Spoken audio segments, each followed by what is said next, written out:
Quiero empezar saludando esta tradición de encuentros que son los desayunos de coyuntura del Instituto Gino Germani, que comenzaron en el año 2009, es decir, hace 15 años. Este desayuno del día de hoy es nuestro desayuno número 48 en todo este tiempo, y así se van repitiendo estos espacios de encuentro, de reflexión, en los que desde las ciencias sociales nos proponemos abordar temas de actualidad para reflexionar en conjunto, escuchando a colegas que trabajan, investigan, piensan y estudian sobre procesos sociales contemporáneos y que son invitados e invitadas a este espacio a intercambiar ideas. Hoy nos encontramos con el título Nuevas derechas y discurso anticientífico. Es cierto que estamos un poco impactados por la coyuntura. Como esto va a quedar grabado, es bueno recordar que anoche se ha sancionado en el Parlamento Nacional, concretamente en la Cámara de Diputados, una ley que abre muchas preguntas sobre nuestro futuro, sobre el del Estado, el del sector científico, el de la propia universidad. También que esos cambios que asoman y se anuncian muy profundos buscan legitimarse con un supuesto apoyo popular que se desprendería del resultado electoral de la elección presidencial pasada. El principal argumento aquí es que el gobierno está haciendo lo que dijo que iba a hacer en campaña.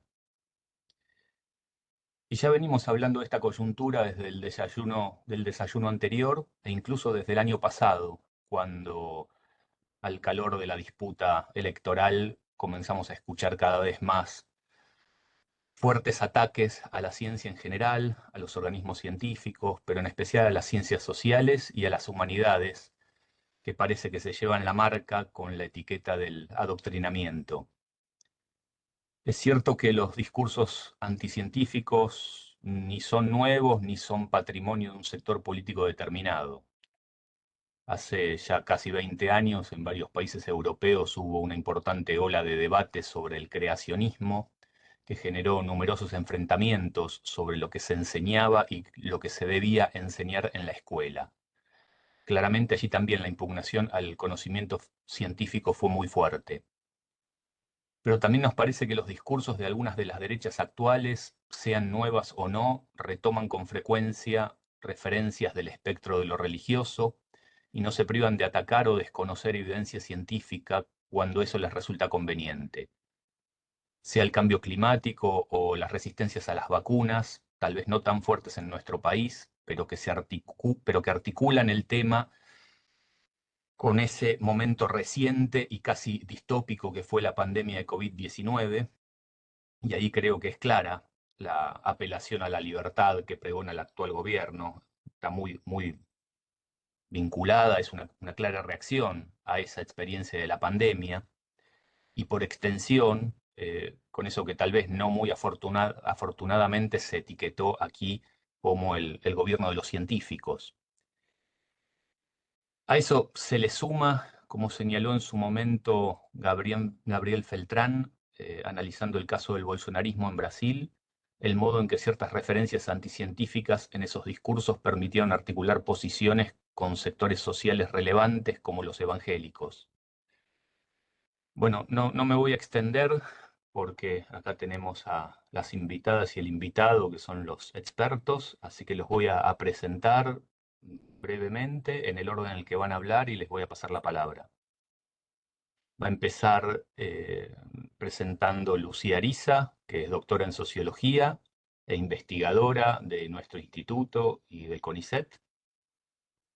Va a seguir Nicolás Biotti, doctor en antropología social, investigador del IDAES y del CONICET.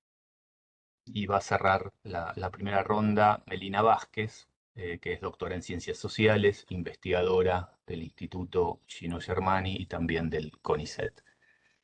Bueno, le paso la palabra a Lucía. Muchas gracias a nuestros tres invitados e invitadas y a la presencia de todos ustedes. Lucía, adelante. Hola, buen día, ¿cómo andan? Bueno, muchas gracias Martín por las presentaciones y gracias por organizar esta actividad y al instituto por invitarnos.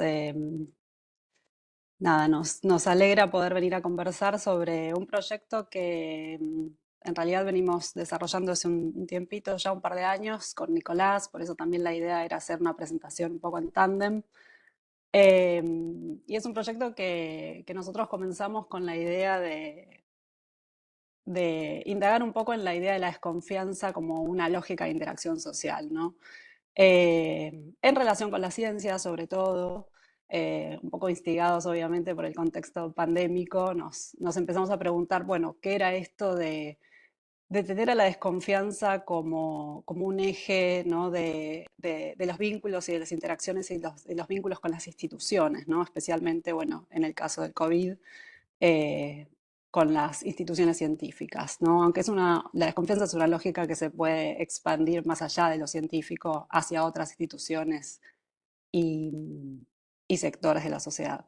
Un poco lo que hemos pensado con Nicolás es que yo iba a hacer algunos aportes así más en clave de las coordenadas teóricas que estamos pensando para este proyecto, que es un proyecto que lo hemos presentado, digamos, en algunas nada, fuentes de financiamiento, hicimos también grupos de lectura, para pensar un poco, digo, cuáles son las herramientas no conceptuales a través de las cuales nos estamos abriendo camino en este tema y después Nicolás va a darle un poco de sustancia etnográfica, digamos, a estas categorías. Nada, un poco algunas de las cosas que estuvimos revisando en este recorrido de, bueno, qué nos puede ayudar para pensar la desconfianza.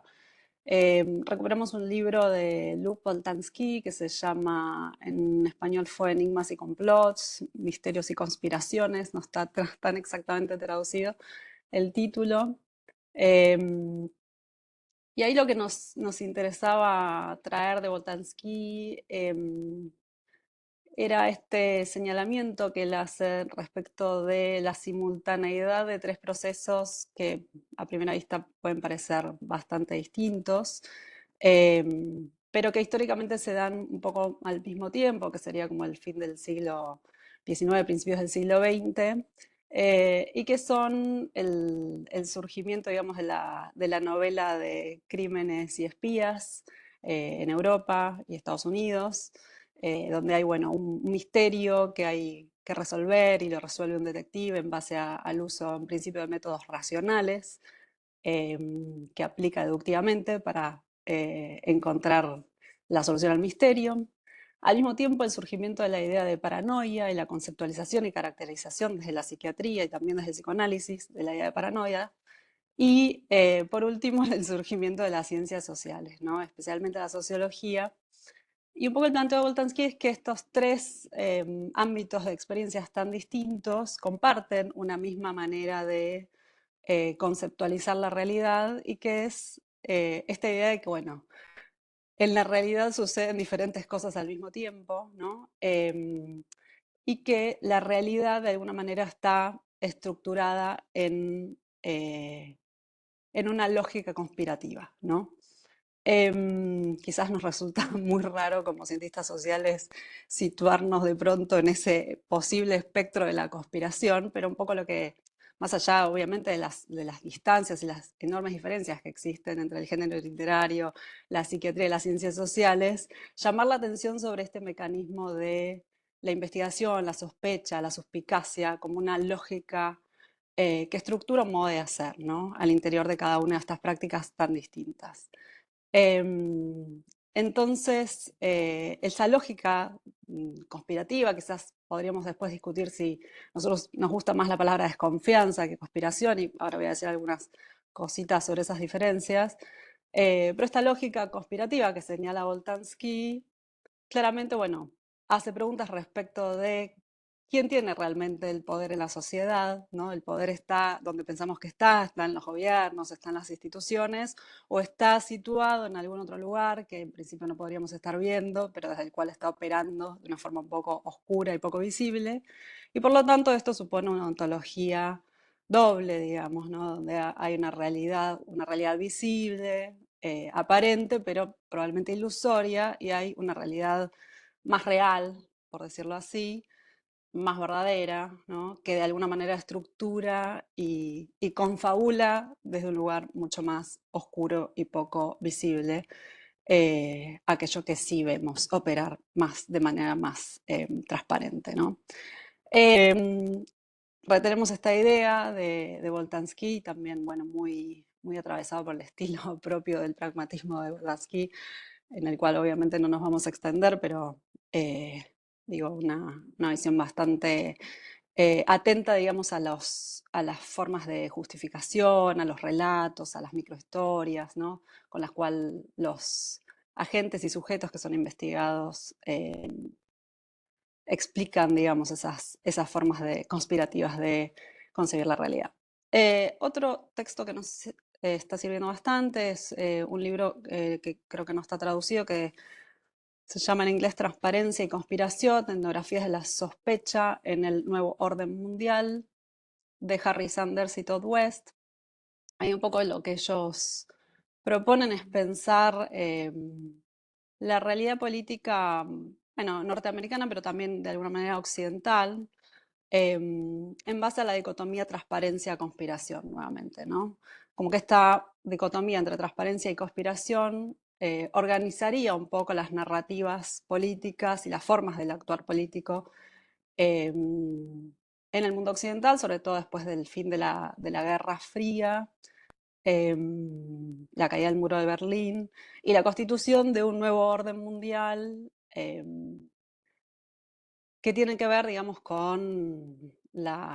sino con la fundación, con la promoción de estos organismos internacionales de gobernabilidad transnacional, compuestos, digamos, de una serie de una burocracia, ¿no? Internacional, que claramente es elegida al interior de esos organismos, ¿no? Que no tiene que ver con eh, una elección democrática o por voto, digamos. Y bueno, una nueva gobernabilidad mundial muy centrada en la idea de transparencia, ¿no? En la que la idea de que los procesos de gobierno deben hacerse transparentes, eh, demostrables, evidenciables, ¿no? Em, la idea de que hay una serie de pactos y de normas internacionales que los países deben cumplir, deben obedecer, etcétera. Y según, bueno, Sanders y West, este nuevo orden de la transparencia mundial fue rápidamente, por lo menos en Estados Unidos, reinterpretado en una clave conspirativa, justamente cuestionando, digamos, la capacidad de representación de esas burocracias internacionales, la capacidad de aplicabilidad y sobre todo los beneficios que se podrían derivar de esos consensos y normas internacionales que ahora se hacía cumplir a los países, ¿no? Se cuestionaron las pertenencias de Estados Unidos a esos organismos y el financiamiento que Estados Unidos otorgaba a esos organismos. Creo que esto que dicen Sanders y West es de alguna manera un poco extrapolable a algunas de nuestras realidades. Pienso, por ejemplo, en el cuestionamiento al ALCA o a otros procesos, digamos, internacionales en los cuales ha habido un montón de movilización, contra los cuales ha habido un montón de movilización en nuestros países, ¿no? Bueno, de alguna manera, digamos, lo que rescatamos de este libro es esta idea de que la lógica conspirativa es mucho más, en la política, es mucho más, quizás mucho más frecuente de lo que estamos dispuestos a visibilizar inmediatamente, ¿no? Hay un libro famoso de Richard Hofstadter de 1964 que se llama El estilo paranoico en la política norteamericana, ¿no? Que sitúa un poco, si bien es anterior al fin de la Guerra Fría, sitúa un poco esta lógica de la política como un espacio de conspiraciones, ¿no? Un espacio donde hay algo en las narrativas políticas que se cifra en la clave de la conspiración, ¿no? Em, Obviamente, la lógica conspirativa encuentra en Internet y la explosión de las redes sociales un ámbito más que propicio para su expansión y propagación, ¿no?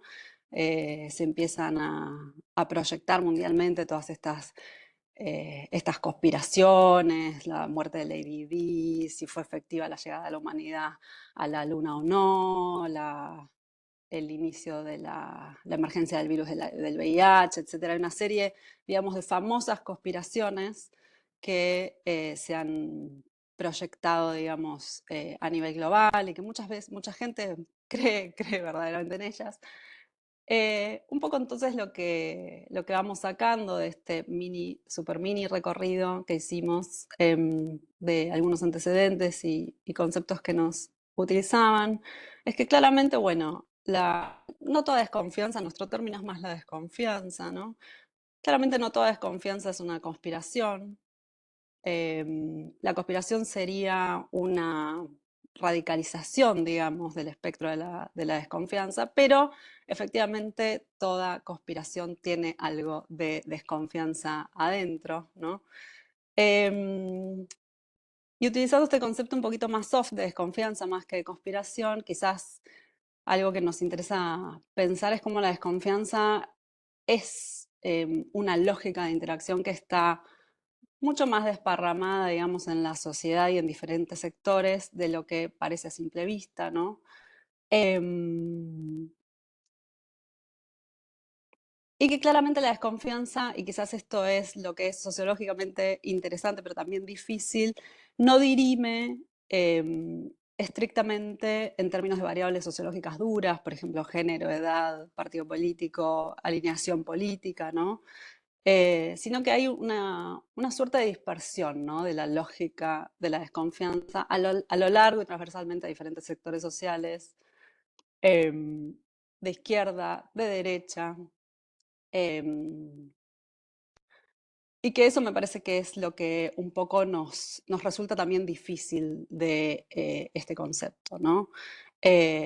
Históricamente hemos visto una cierta afinidad entre la desconfianza y movimientos más de izquierda, claramente en el anarquismo, los modos alternativos de vida, ¿no? Las búsquedas de em, vivir de maneras que no tengan que ver tanto que ver con las instituciones, la educación, la salud, definidas en términos más convencionales, los movimientos naturistas, y que quizás sí, hoy por hoy podemos empezar a pensar que esa lógica de desconfianza como lógica de interacción la estamos viendo emerger en un nuevo sector que serían las nuevas derechas.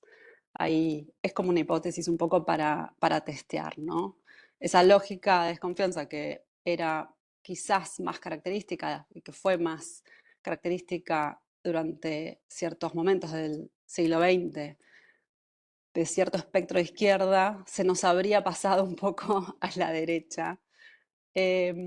Así que por eso también nos interesa pensar en esta clave de conexiones parciales, ¿no? Que es un término que propone la antropóloga Marilyn Strater, que está un poco inspirado en la teoría de los conjuntos. Eh, no sé si se acuerdan cuando estudiamos en la primaria, pero bueno, hay dos conjuntos que son diferentes, pero tienen zonas de juxtaposición, ¿no? Zonas donde hay algo en común, hay un solapamiento, pero el resto de cada uno de esos conjuntos o los varios conjuntos que participan quedan sin juxtaponerse, ¿no? Entonces, bueno, claramente, como decíamos, no toda desconfianza es una conspiración, no toda conspiración, pero toda conspiración tiene un poco de desconfianza, no toda conspiración es de izquierda, no toda conspiración es de derecha, ¿no? Sino que hay solapamientos breves y parciales en varios de estos conjuntos. Em, Pensar en esa clave, digamos, de la desconfianza como una zona de dispersión, más que algo que está claramente identificado en un sector, una clase, una ideología política, etcétera, creo que también nos es útil para ejercer algo de eso que nos enseña la antropología, que tiene que ver con descentrarnos un poco, ¿no? Eh, Dejar un poco de ordenar, digamos, la realidad en términos de verdad y error, ¿no? O quienes están del lado de lo que está bien y quienes están del lado de lo que está mal, sobre todo metodológicamente para poder acercarnos a estos sujetos que desconfían y poder entender sus racionalidades tomándolos en serio, ¿no? Sería bastante más difícil encarar este proyecto desde un lugar de seguridad, de la posesión de una cierta racionalidad o verdad que estaría a nuestro lado, y que esos sujetos que investigamos no tendrían, ¿no? Sino que a lo que apuntamos es por lo menos entenderlos en sus propios términos, ¿no? O sea, ¿por qué desconfían, ¿no? Y para eso suspender un poco, aunque sea momentáneamente, ese juicio respecto del lugar de la verdad, el lugar de la racionalidad, ¿no? Nosotros somos los racionales, ellos son los irracionales. El lugar de la falta de conocimiento colocada en los otros, ¿no? La falta de información, todas estas teorías de sesgo cognitivo, falta de información, irracionalismos, ¿no? Nos parece que no nos suman mucho, sobre todo desde el punto de vista que efectivamente terminan bloqueando, digamos, nuestro acceso un poco más liviano, digamos, a esas prácticas que queremos investigar. Así que bueno, yo voy a terminar por acá y voy a dejar que Nico sume un poco más de datos y de relatos y de sustancia a esto que venimos pensando y comentando. Gracias, Lucía. Bueno, Nicolás, adelante. Muchas gracias, Martín. Se escucha bien, ¿no? Espero que sí. Eh, bueno, muchas gracias por la invitación. También me sumo a lo que decía Lucía y la oportunidad de charlar un rato. Así que, nada, muchas gracias. Quería, con Lucía hemos pensado por ahí distribuirnos un poco los comentarios. Decía Lucía recién, por ahí profundizar un poco más en algunas cosas que nosotros estamos viendo más empíricamente, a partir de lo que Lucía estaba contando un poco como el enfoque más general. Porque básicamente nuestra, digamos, todo este trabajo que venimos haciendo, que fueron más o menos como un reglamento de medios, observación, pero sobre todo entrevistas en profundidad con personas que desconfían, digamos, ¿no? Nosotros empezamos a hacer entrevistas con diferentes posiciones de desconfianza, ¿no? Como personas que tienen posiciones mucho más radicalizadas en relación a la desconfianza, y eso que Lucía llamaba recién como una especie de desconfianza soft. Y eso surgió básicamente en el contexto del COVID, pero después empezamos a ampliar un poco más, digamos, ¿no? Porque nos interesaba en principio ver la gente que no creía en el COVID o la gente que no creía en la pandemia o tenía teorías más conspirativas. Y empezamos como a armar una especie de red de entrevistas, en principio un poco más salvaje, por decirlo de algún modo, pero intentando mapear un poco eso, ¿no? Y después como vimos que realmente el mundo de la desconfianza era muy amplio y estaba mucho más allá de la caricatura de la posición de desconfianza de derecha reaccionaria y racionalista, digamos, ¿no? Lo que no quiere decir que eso no exista y que eso no sea una parte importante y no confluya de algún modo algunas zonas de la desconfianza, o como decía Lucía recién, se conecte parcialmente con posiciones de las derechas alternativas, etcétera, etcétera, ¿no? Como que me parece que ahí hay como puntos de confluencia y una zona que la excede. Si no, digamos, escucharlo, ¿no? si no tenés problema. Oh, Esa era un poco la cuestión en general. Entonces, por ello me gustaría como contarles un poco algo de esas entrevistas, digamos, que son muy heterogéneas.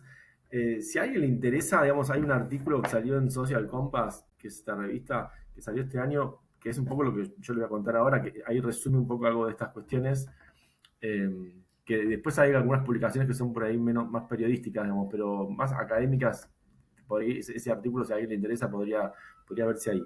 Pero antes de meter un poco en las entrevistas, que son básicamente, le queríamos contar con Lucía dos entrevistas, que es una con una médica que se llama Carolina y otro entrevistado que se llama Mauro, que de algún modo muestran como esos dos polos de este arco continuum de desconfianza. Hay algo que decía Lucía recién, pero me gustaría subrayar un poco más eso, digamos, ¿no? Que cuando nosotros empezamos a ver este tema, empezamos a ver que había toda una literatura de una sociología sobre el complot, digamos, o sobre la desconfianza, sobre el conspiracionismo, digamos, ¿no? Lucía ahí mencionó un poco algunos libros y algunas cosas, pero realmente como la literatura sobre eso es fascinante, digamos, porque hay trabajos clásicos de la década del 60, hay trabajos muy, muy clásicos, hay un artículo de Mark Bloch, el historiador, sobre el rumor en el frente de la Primera Guerra Mundial. Hay un montón de trabajos muy antiguos, digamos, que tienen que ver con, que por ahí no entraría dentro de esta sociología de la desconfianza contemporánea, pero hay como trabajos muy clásicos que tienen que ver con el problema de la creencia, que tienen que ver con el problema de la confianza como régimen de producción de lo real, de historiadores, sociólogos, antropólogos, en diferentes momentos, y de algún modo fue interesante como hacer ese recorrido, ¿no? Como uno cuando entra a una investigación nueva, se pone a leer cosas y empieza a ver como cosas clásicas y cosas más contemporáneas, y bueno, hay todo un mundo, digamos, vinculado a los estudios sobre creencia, confianza, desconfianza, que es muy fascinante y que es muy interesante y que de algún modo se vinculaba con mi línea de investigación que tenía más que ver con religión, digamos, ¿no? Pero a mí siempre me gustó pensar que yo estudio creencia o regímenes de confianza y no solo religión, ¿no? Ya, que es un tema más estricto, más vinculado a grupos religiosos, y siempre yo tuve como una especie de incomodidad, como que me identifiquen estrictamente con alguien que estudia religión, y siempre me gustó pensar esta cuestión de la creencia en un sentido más amplio, y esta oportunidad de hacer esta investigación también de algún modo, y el diálogo con Lucía, que trabaja más sobre cuestiones de ciencia, nos permitió también como algo muy rico de pensar un poco el problema de la creencia, el problema de la confianza, etcétera, etcétera, con este tipo de cuestiones. Pero digamos, hay como 2 o 3 argumentos que aparecieron cuando fue lo de la pandemia, que fueron lo que mencionaba Lucía recién, pero me gustaría decir un poquito más sobre eso, que es, primero, la idea de que vivimos en un mundo de avance de la irracionalidad, digamos, ¿no? Una especie de explicación frankfurtiana, donde el mundo contemporáneo avanza el irracionalismo, la gente cree cualquier cosa, ya no hay más confianza en la ciencia, etcétera, etcétera. Ese es una especie de diagnóstico, una especie de sociología volátil que anda por ahí, digamos, ¿no? Y hay muchos periodistas, algunos sociólogos más con poca investigación, pero de algún modo es una interpretación con lo que hay que discutir, digamos, ¿no? Como esta teleología histórica donde estaríamos en un momento irracionalista. Un segundo punto tiene que ver con los estudios más de tipo psicológico, que son muy usados por la ciencia política más cuantitativa. O sea, la idea de que hay una especie de proceso psicológico de sesgo de confirmación, ¿no? Entonces la gente cree en este tipo de cosas porque de algún modo se autoafirma en un tipo de creencia y eso implicaría como romper un costo emocional, ¿no? Ese tipo de una especie de funcionalismo psicológico es muy común en las interpretaciones de este tipo de cosas, y digamos atribuyen este tipo de fenómenos a algún tipo de proceso psicológico que estaría como súper acelerado por las redes sociales, y ahí se complementa ese tipo de explicación que atribuyen a las redes sociales toda las creencias, la desconfianza o las llamadas fake news o ese tipo de categorías que estarían como basadas en un proceso psicológico de sesgo, pero amplificadas por las redes sociales que serían como reconfirmarían los espacios de creencia en especie de nodos de confirmación. Ese tipo de explicaciones no digo que no sean importantes, pero no explican por qué la gente desconfía en la ciencia, por ejemplo, o desconfiaba del COVID en el momento de la pandemia, digamos, ¿no? En todo caso sería un proceso simultáneo, pero no termina de dar cuenta de algo que nos parecía con Lucía, que habría que dar cuenta de algo mucho más sofisticado en relación a eso. Y ahí un poco lo que habíamos asumido con Lucía es que nos parecía importante tomarnos en serio a la gente que desconfía, o sea, hacer entrevistas y tratar de ver digamos, qué aparecía en las entrevistas y no solo ver ahí procesos de sesgo cognitivo, el efecto de las redes sociales o el irracionalismo contemporáneo, sino pensar, bueno, a ver, tratemos de tomarnos en serio como si esto fuera una lógica de creencia específica y cuáles son sus gramáticas, cuáles son sus posiciones, cuáles son las trayectorias de las personas que están en este tipo de posiciones. Entonces, bueno, básicamente las entrevistas que empezamos a hacer tenían que ver con eso, con tratar de tomarnos lo más en serio posible esas posiciones de desconfianza que en general en nuestro medio son vistas como algo que tiene que ver con posiciones o ridículas, o gente que no cree en la ciencia, o que son de derecha, o que son irracionalistas, o en fin, ¿no? Como los terraplanistas, ¿no? Se puso un poco está un poco en discusión ese tipo de cosas, no solamente de los antivacunas, los terraplanistas, digamos, hay como todo un mundo bastante amplio sobre ese tipo de cosas. Acá tengo otro libro que también les recomiendo leer para discutir, porque me parece que condensa todos los sentidos comunes de la posesión que asume que el el racionalismo y los sesgos cognitivos y todo lo que estoy diciendo está súper claramente explicado en este libro de Ignacio Ramonet, que obviamente no es una investigación sociológica, pero sí proyecta una serie de sentidos comunes sobre lo que sería este tipo de cuestiones. Bueno, para no hacerla tan larga, le quería contar básicamente 2 personas que nosotros entrevistamos con Lucía. Uno de ellos es Mauro, y es una persona que yo conocí en agosto del 2020, cuando fue una de las primeras marchas contra el COVID. Fue una persona que participó de esa marcha. Yo lo contacté, después me quedé vinculado por redes sociales con él. y yo le hice 2 entrevistas largas, muy largas, para entender un poco su posición de desconfianza en relación a la pandemia y en ese momento, un cierto activismo de participar de las marchas, etcétera, etcétera. Y ahí, digamos, ese para nosotros es ejemplo de la posición más dura, digamos, porque Mauro era alguien que en su trayectoria vital había empezado a explorar, es alguien que tiene más o menos 40 años, vive en Caseros, en provincia de Buenos Aires, tiene un negocio, y es alguien que empezó a explorar con su mamá que tuvo cáncer hacía 20 años con un método que se llama método Hansi, no sé si se acuerdan de la acrotoxina, método Hansi, ese tipo de medicinas paralelas, digamos, que estuvieron de moda en los últimos 30, 40 años en Argentina.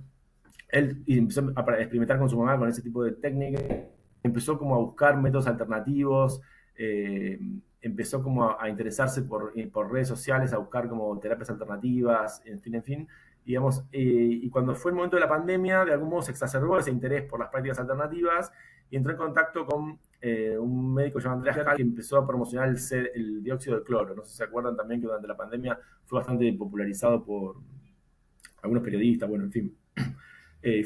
Hubo casos de gente que se murió por tomar dióxido de cloro, ¿no?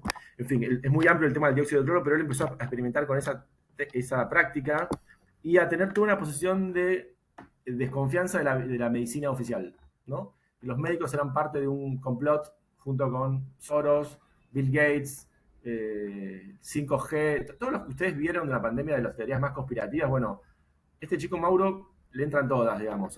Asumía todas las teorías conspirativas, estaba con esas prácticas alternativas, y de algún modo nos parecía como un retrato de justamente la posición más radicalmente de desconfianza. Lo que era interesante es ver que en su trayectoria aparecían ya desde hacía mucho este tipo de búsquedas alternativas, entre comillas, y esta no fue una cuestión nueva que surgió en la pandemia, sino que de algún modo la pandemia como catalizó una serie de sentidos comunes o de un campo de sensibilidad sobre lo alternativo que era muy, muy fuerte en él, y de algún modo era alguien que no venía del mundo de lo alternativo en el sentido, no era ni vegetariano, ni hacía yoga, no entraba en ese perfil de alguien de clase media que de algún modo tiene una búsqueda un poco espiritual, un poco alternativa, un poco vinculada a estilos de vida más globales, sino que era alguien que asociaba, digamos, la cuestión de las prácticas alternativas en medicina a el complot biomédico, digamos, ¿no? Sobre todo eso. Y uno de los argumentos que él tenía que nos parecía interesante, que ahí viene un poco una de las pistas que sería la gramática que estaría atrás de estas entrevistas, es que su posición de desconfianza se basaba en la idea de que él confiaba en sí mismo, o sea, en la propia experiencia personal, en lo que él mismo probaba en su cuerpo o en sus parientes, digamos, ¿no? En el caso del método Hansi le había hecho bien a la madre, entonces eso para él era dato suficiente, evidencia suficiente de que eso era efectivo. Y con el CDC también, digamos, él lo había empezado a tomar durante la pandemia y él se sentía mejor. Entonces, el argumento era que básicamente su propia experiencia personal era el campo de argumentación legítima de que algo es eficaz, digamos, ¿no? Y esa cuestión de confiar en la experiencia personal es algo que aparece en todas las entrevistas que nosotros tenemos. O sea, la idea de que los saberes médicos oficiales o los saberes técnicos del Estado, que el propio Estado nos engaña, digamos, ¿no? Y que justamente la propia confianza en la experiencia personal es como de algún modo el locus de garantía de eficacia, digamos, ¿no? Eso aparecía en otra entrevista, que es una médica que se llama Carolina, o nosotros le pusimos Carolina, que es una chica que estudió psiquiatría, trabaja como psiquiatra, se interesó de algún modo dentro de la medicina por cuestiones un poco más sociales, por decirlo de algún modo, o bueno, la psiquiatría dentro del campo de la medicina como una cuestión más, menos vinculada a un modelo biomédico más duro, y empezó a tener algunas prácticas alternativas como homeopatía, estaba interesada en la astrología, bueno, esa personalmente tenía toda una exploración, sí, en este caso mucho más vinculada a estas prácticas alternativas, etcétera, etcétera, pero era alguien que desconfiaba de las vacunas, por ejemplo, ¿no? Y que tenía muchas reservas en relación a las vacunas durante el COVID-19.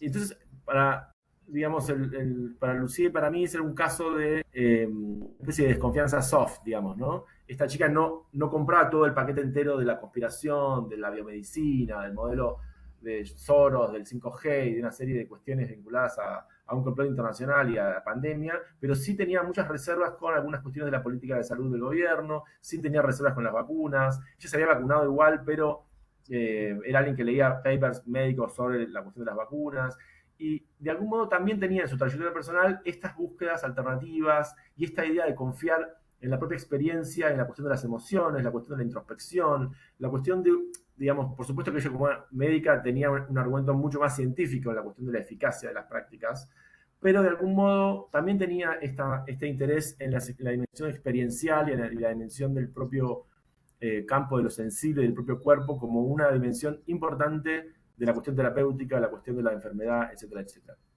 En fin, para no hacerla más larga, estos dos ejemplos nos parecían interesantes como dos polos de un campo de sensibilidad mucho más amplio, pero que de algún modo, si bien había grandes diferencias, en algún momento todas las entrevistas tienen este elemento de la referencia a lo personal, digamos, ¿no? Como garantía última de la eficacia y como garantía última de la legitimidad.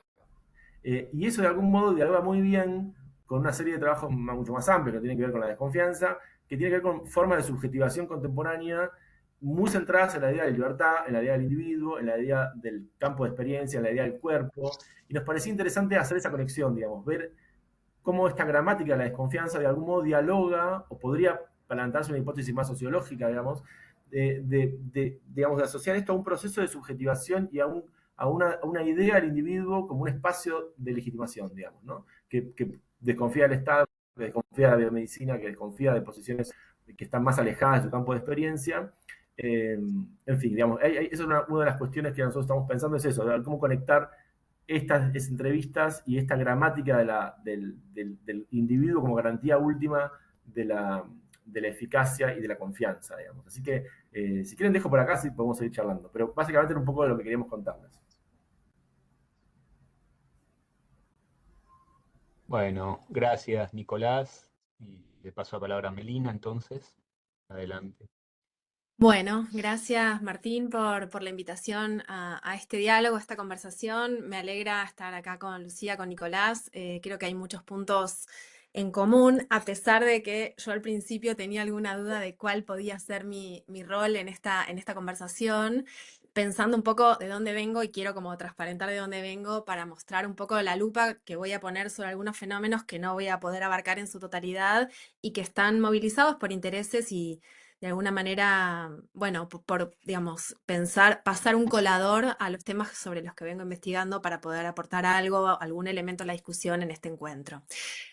Bueno, yo básicamente me dedico a estudiar jóvenes y participación política, o sea, el título y mi tema de investigación a priori, como que uno dice, bueno, ¿qué vamos a encontrar acá? Desde el 2020 empecé a notar un poco, a partir de lo que fue la pandemia, la cuarentena, la importancia que empezaban a tener las juventudes en espacios primero en marchas anticuarentena y después conformándose algo así como una sensibilidad libertaria sobre la cual voy a tratar de compartir algunas ideas acá. Entonces, bueno, un poco pensar a la luz de esta pregunta respecto de quiénes son estos jóvenes que militan dentro del mileísmo, y no voy a circunscribir esto dentro de la Libertad Avanza ni de ningún espacio partidario, sino más bien apuntando esta idea de una sensibilidad, y voy a tratar de reponer así como una forma de punteo algunas de las maneras en las cuales se me aparece en mi trabajo de campo, que no va sobre esto, pero este tema está presente, la cuestión de la anticiencia, ¿no? Y también discutir un poco qué decimos cuando decimos anticiencia, igual que cuando decimos antifeminismo, antiprogresismo y algunas enunciaciones que vamos encontrando para nombrar procesos que creo que tienen varias capas y complejidades, ¿no? En ese sentido, diría, pensando en los activismos vinculados con el mileísmo, como una de las expresiones de estas nuevas derechas, tal vez lo primero que pensaba, y me viene muy bien la presentación que hicieron antes Lucía y Nicolás, es esta lógica de la desconfianza sobre la cual ellos hablaban, aparece presente en un grupo particular, no es la tónica que tal vez impregna mayoritariamente a estos activismos juveniles y en general. Sin embargo, obviamente que esto tiene un lugar y de alguna manera eso permite entrar, me parece, a una de las primeras cuestiones que tiene que ver con pensar estas nuevas derechas o las llamadas nuevas derechas, que es aquello que Martín Vicente y Sergio Moresi llaman el fusionismo, ¿no? Y dentro de incluso lo que me atrevo a llamar como mileísmo, conviven experiencias, tradiciones, generaciones, perspectivas muy heterogéneas. Hay confluencias, hay relaciones y hay diálogos, pero también hay puntos donde si uno no pusiera el hilo común que los pone como parte de grupos que, digamos, se llaman a sí mismos, como se reconocen a sí mismos como parte de mismos espacios, a veces no sabríamos qué es lo que toda esta gente tiene en común, ¿no? En ese sentido, las críticas a los organismos internacionales, a la OMS, las dudas sobre las vacunas, sin duda están presentes. Insisto, tal vez son grupos generacionalmente más asociados con los adultos que a las juventudes, a pesar de algunas figuras como, digo, Lilia Lemoine, ¿no? Que ha tenido alguna aparición en videos con argumentos terraplanistas, y digo, pongo la figura de Lilia Lemoine porque coincidentemente es la secretaria de la Comisión de Ciencia y Técnica en la Cámara de Diputados, digo, ya que hablamos un poco también de la ciencia como nuestra práctica y nuestro lugar también de encuentro, ¿no? Pero en definitiva, no veo un rasgo que abarque a todos los activismos, sí algunos. Hay personas declaradamente antivacunas, con perfiles más o menos conspirativos. Hay quienes no se vacunan desde, digamos, hipótesis diferentes, la sospecha de una vacuna que vino de Rusia, por ejemplo, una vacuna tal vez que no ha sido suficientemente probada, y después hipótesis personales, un poco en esta lógica, ¿no? De encontrar las razones personales por las cuales se toma una decisión que no necesariamente alberga un activismo dentro de un grupo. Pero tal vez lo que me interesaba mostrar tiene que ver un poco con una cita que tomé de un dispositivo cultural. Los dispositivos culturales para entender el mileísmo son muy importantes. Pienso, por ejemplo, en la circulación de libros, como analiza Ezequiel Saferstein, pero esa circulación de libros no entendida solo como aquello que el libro dice o quién es el autor, sino toda una trama de sociabilidad en torno al artefacto libro, al que sumaría el artefacto películas. Por eso la cita que voy a tomar es de Javier Milei y él la pronunció en Pandenomics. Pandenomics fue, además de hablar de la pandemia, un libro que sacó Javier Milei y que en el 2020 se convirtió en una especie de cortometraje llevado adelante por un activista libertario que es quien se dedicó a registrar toda la actividad pública de Milei en los últimos años, incluida la película con la que de alguna manera lanzó la candidatura el año pasado y digamos, el spot, no sé, la grabación, ¿no? Que dio forma a la filmación oficial un poco sobre el 24 de marzo con el Tata Joffre. Bueno, este joven es estudiante de cine de la FUC, se reconoce como un militante mileísta y su quehacer como productor de estas películas lo articula con una actividad militante, ¿no? En la película, él dice en algún momento, no es la pandemia, es la cuarentena, estúpido. Y retomo esto porque me parece interesante entender cómo se construye una narrativa y un marco que hace mucho sentido para entender los activismos, no solo en torno a la pandemia, las discusiones sobre el COVID, sino sobre la cuarentena y el encierro. De hecho, creo que ahí, digamos, si bien el activismo juvenil se puede pensar como un fenómeno en capas, que, digamos, después tal vez lo puedo desarrollar un poco más, que pondría en distintas temporalidades, empezando en 2018 y terminando, o sea, siguiendo hasta el presente, porque es algo que se va actualizando, pero habría algunos hitos para marcar ahí, algunos momentos. De alguna manera, la pandemia representa algo así como el mito de origen, ¿no? De estas juventudes que encuentran en la pandemia un momento de fuerte masificación, ¿no? En ese sentido, pensaría también cómo la construcción de este marco sobre la pandemia tiene que ver con narrativas políticas militantes, pero también las narrativas que tienen una aspiración de discurso de autoridad a través de la construcción de datos y de saberes que pretenden tener también o proyectarse en un horizonte que tiene que ver también con la ciencia, ¿no?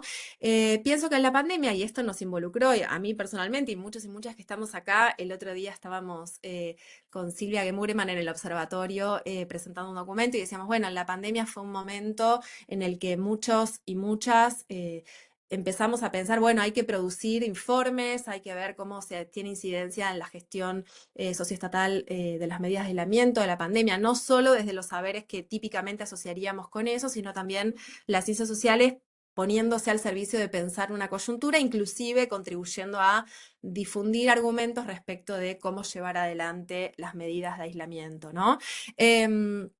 En ese sentido, desde este artefacto cultural que es Pandenomics, aparece, y voy a relatar 3 escenas que dan forma a este documental, a este cortometraje.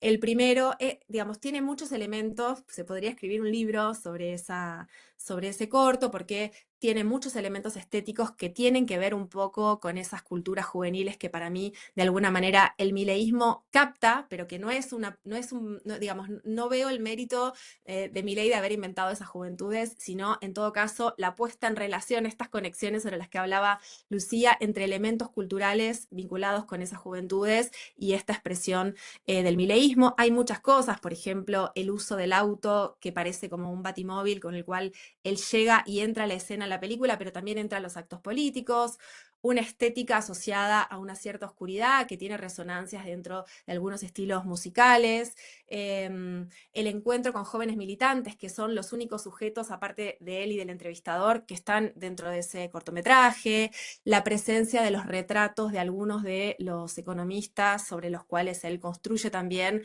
una presentación de sí como profesor, como intentando construir una idea de erudición, de saber económico, que aparece muy fuerte desde el principio. De hecho, muchos de los jóvenes que conocieron a Milei en la pandemia lo conocieron a través de las sociabilidades en las marchas anticuarentena, pero también en las llamadas clases a cielo abierto, ¿no? Donde van a decir, ellos recuperan la figura de Milei como aquel que divulga conocimientos de economía, asumiendo que todos ellos se reconocen preocupados por aspectos de la economía. El propio Milei habla de Spert como el profe, ¿no?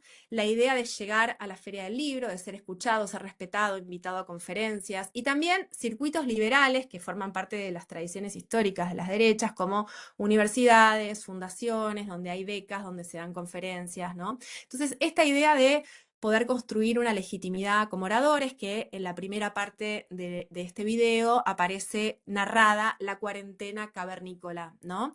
Se va a relatar un conjunto, y se van a apelar al uso de datos, ¿no? Y de estadísticas para mostrar y caracterizar de qué se trata esta cuarentena. Ya no se va a hablar de la pandemia en el sentido del COVID, sino de las medidas de aislamiento. Y esto me parece importante porque bueno, digo, el uso de las estadísticas, de datos económicos, hablar del PBI en los actos políticos, ¿no? Esto es algo que aparece desde el principio, digo, desde el Milei que discutía en los sets de televisión hasta los actos políticos, e inclusive hoy como primer mandatario, ¿no? Por ejemplo, ahí caracteriza la pandemia o la cuarentena diciendo tenemos la mayor cantidad de muertos por millón de habitantes, es la cuarentena más larga del mundo, pero somos el 10% de los países con más muertos por millón de habitantes, pero también da otros datos, ¿no? Como porcentaje de PBI, de desempleo, de pobreza, índices de miseria, compara la inflación entre los países, entre Venezuela, Zimbabue y Argentina, mostrando que Argentina está ahí, estima cantidad de muertos de hambre que habrá en Argentina, menciona otra cantidad de muertos a partir de las medidas de encierro que no tienen que ver estrictamente con el COVID, es decir, construye un discurso que tiene aspiraciones de cientificidad, de erudición, de conocimiento, donde mezcla los saberes económicos con los saberes asociados más específicos a la gestión de la pandemia, ¿no? Y ahí voy a citar, porque él, bueno, alude inclusive a Vigilar y Castigar, digamos, se extiende en una versión libre de algunas lecturas de Foucault, y él dice el sueño húmedo de todo zurdo de mierda, digamos, asocia la pandemia con el sueño húmedo de todo zurdo de mierda, que es el control sobre la población, ¿no? Entonces, esta idea de, bueno, el Estado nos encierra poniendo el foco en la idea de infectocracia. Y la idea de infectocracia también me parece importante porque habla un poco de la relación entre este concepto y otro que también permite entender algunos de los discursos científicos sobre la pandemia, que fue el de infectadura. Se acordarán que hubo una carta que circuló sobre todo, digamos, entre sectores vinculados más que nada con el PRO, que se llamó La democracia está en peligro. Y digamos, en esa redacción de esa carta decía la democracia está en peligro como nunca antes desde 1983, ¿no? Y construyen esta idea y está firmado en primer lugar por Sandra Pita, y la primera categoría que organiza las firmas tiene que ver con investigadores de CONICET y científicos en instituciones extranjeras, ¿no? Entonces retomo esto para de nuevo insistir en estos discursos científicos que van a elaborar una mirada sobre la pandemia asociada a la gestión de la economía, a la gestión de la salud, pero también introducir esta idea de nos encierran, hay dictadura, ¿no? Bueno, el sueño húmedo del progresismo, del comunismo, de encerrarnos, ¿no? Todas estas narrativas que me parece que son bien importantes, y una categoría como la de dictadura que ya aparecía dentro de las movilizaciones opositoras al kirchnerismo, poniendo dictadura no con C, sino con K, y que elabora una narrativa con conceptos propios, digamos, de los movimientos de derechos humanos, como aparición con vida, nunca más, terrorismo, terrorismo no de Estado, ¿no? Que van a empezar a circular dentro de las militancias en general y que van a encontrar condiciones de actualización en términos un poco novedosos, asociados, por ejemplo, a la lectura que hizo el gobierno durante la represión que tuvo lugar en estos días con la discusión en el Congreso de la ley bases, ¿no? Bueno, en esta caracterización que hace Milei, entonces están los lenguajes de la economía, los lenguajes de la salud, pensando la idea del encierro, y la tercera parte que se llama la batalla cultural, donde él se encuentra con un conjunto de jóvenes que están en un sótano muy oscuro y hace el llamado a la revolución liberal, ¿no? Esta idea de convocar y construir a las juventudes como el sujeto de este tiempo. De hecho, hay una expresión que utilizó una militante que yo tomé como título para un artículo que se llama Ahora es nuestro tiempo, ¿no? Poniendo en tensión la idea de esa juventud asociada sobre todo a la cámpora, por ser la juventud que para ellos más expresa o representa más claramente el oficialismo vinculado, digamos, la adhesión al kirchnerismo, pensada desde las propias juventudes, van a empezar a hacer sentido esta conceptualización en torno a los corderos y a los leones, ¿no? Los jóvenes que se amoldan, que respetan las medidas de aislamiento, que acatan lo que dice el gobierno, versus nosotros que somos los leones, que desafiamos las medidas. Bueno, esta estética de la resistencia, esta idea de una contracultura juvenil asociada a resistir las medidas de aislamiento, ¿no? Y esto, de alguna manera, lleva al segundo punto que quería plantear, que tiene que ver con, digamos, la fabricación política de este sujeto mileísta, que tiene que ver un poco con las juventudes asociadas a esta sensibilidad libertaria, que es una de las capas. Para mí hay una que es la del 2018, que tiene que ver con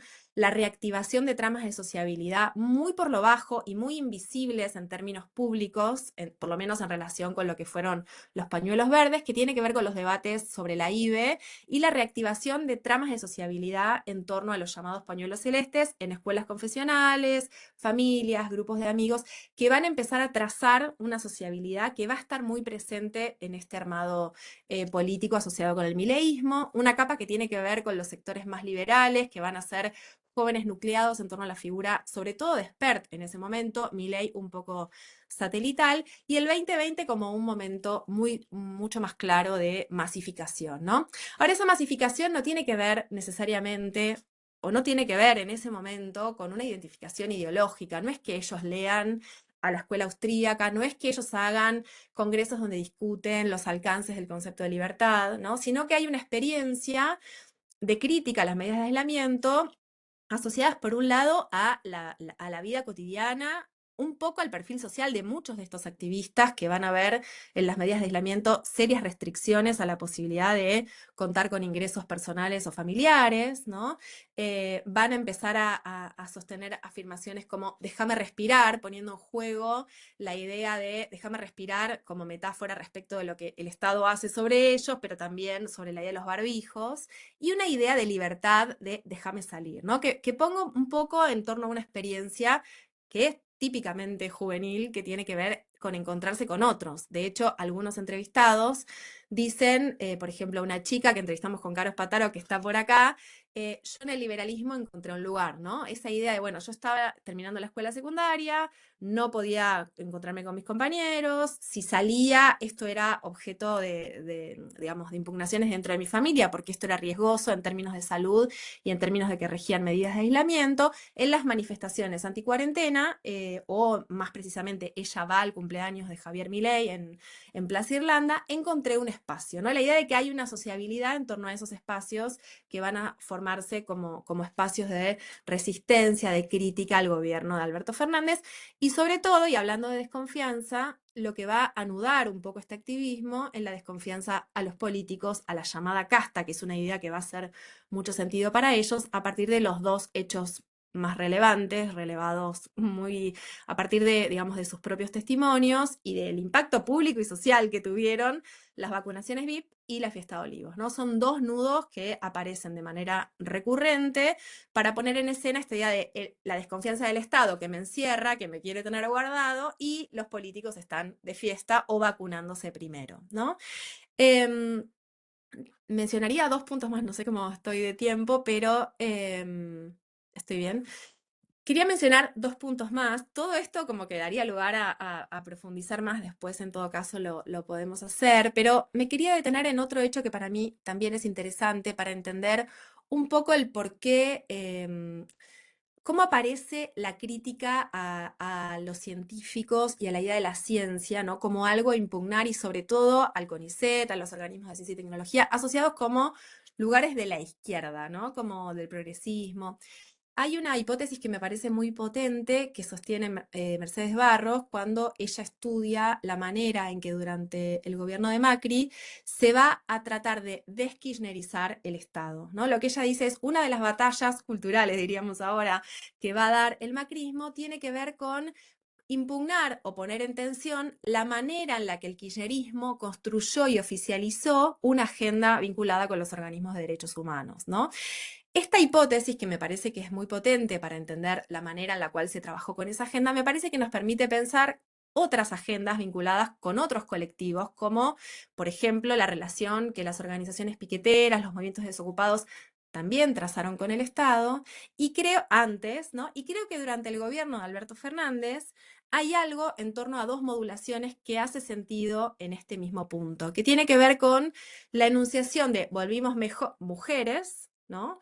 Y el gobierno de los científicos. Creo que ahí, de alguna manera, si el gobierno de Néstor Kirchner de alguna manera construyó una legitimidad asociada a la idea de, bueno, vamos a construir una articulación con los organismos de derechos humanos, con los movimientos sociales, con aquellos que estuvieron protagonizando de alguna manera las calles durante la crisis del 2001, ¿no? En la idea de convocarlos, de oficializarlos, la transversalidad, las discusiones sobre cómo se podían dar esas relaciones. Si Cristina oficializó como juventud, como espacio de, digamos, de movilización, inclusive para manifestar su apoyo a las medidas de gobierno, a la juventud, en particular a la cámpora, de alguna manera ese enunciado de Volvimos Mujeres y de Somos el Gobierno de los Científicos me parece que expresa la manera por medio de la cual desde las nuevas derechas se busca deskirchnerizar, ¿no? Esas agendas. Cuando vemos, por ejemplo, la centralidad que dan inclusive mujeres que se nuclean en espacios que ellas llaman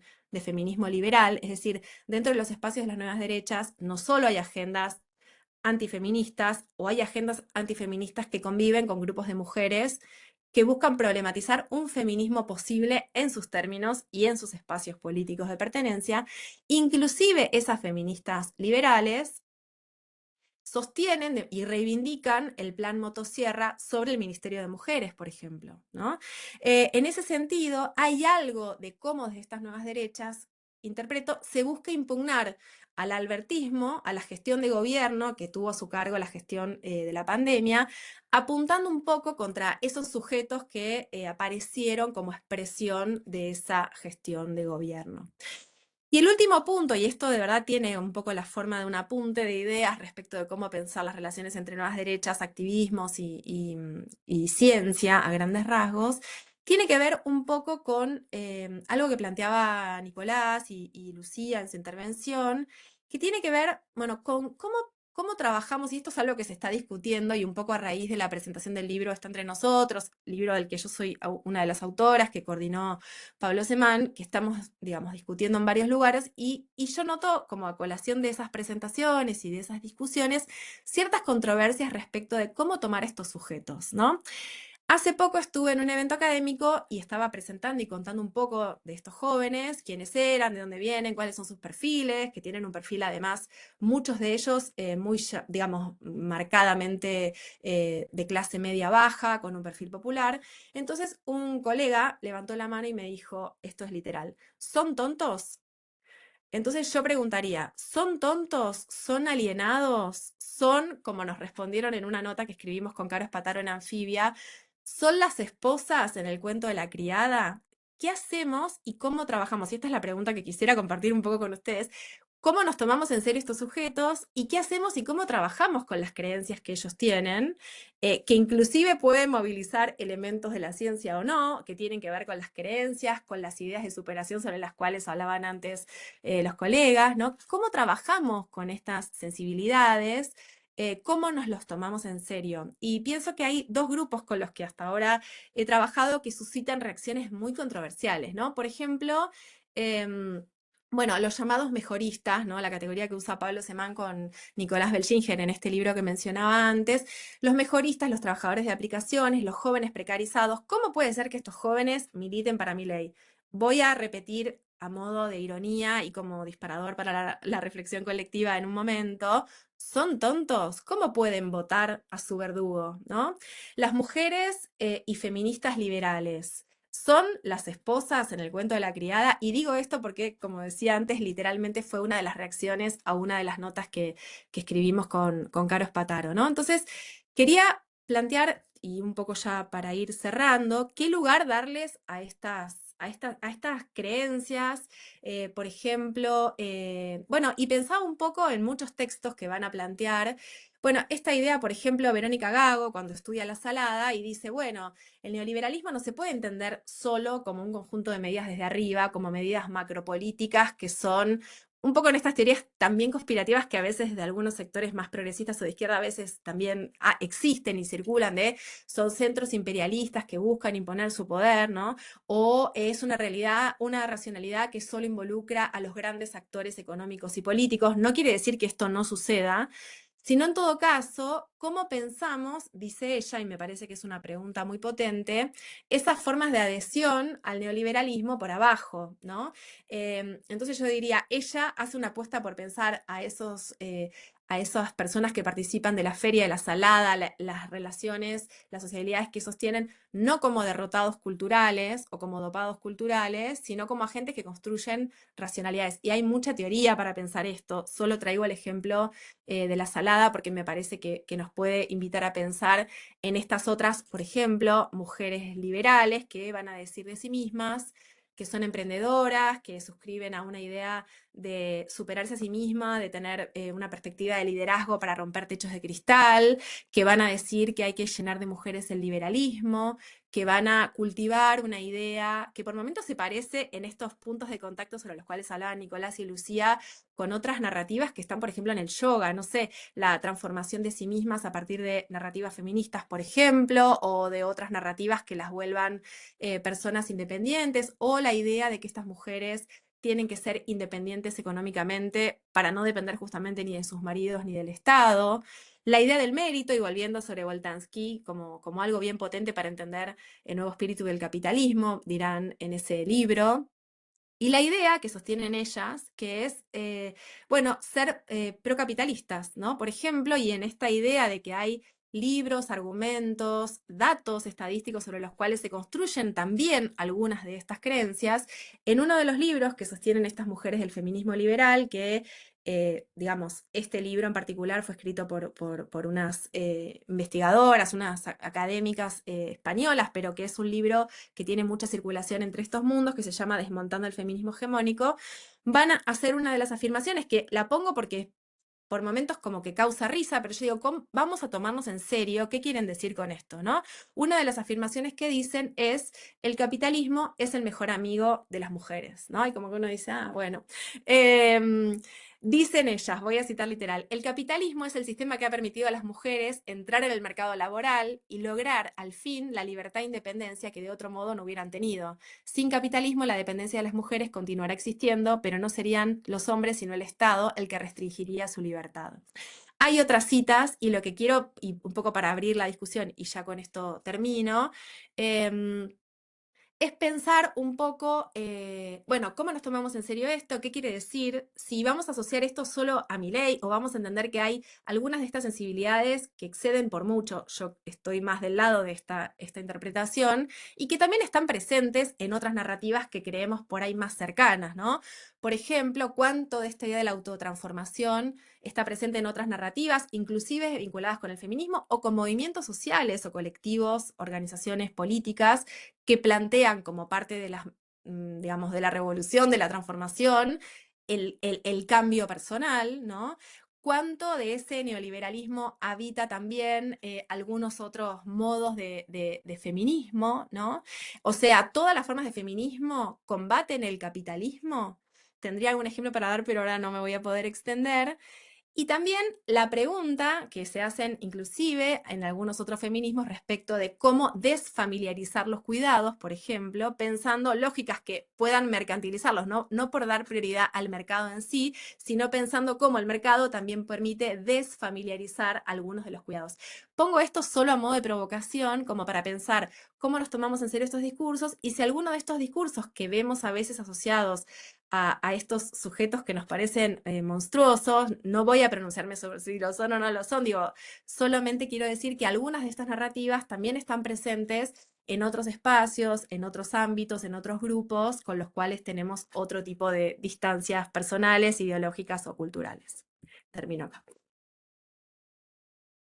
Bueno, gracias Melina. Ahora hacemos una segunda ronda breve y después ya abrimos a comentarios y demás. Así que bueno, te devuelvo la palabra, Lucía.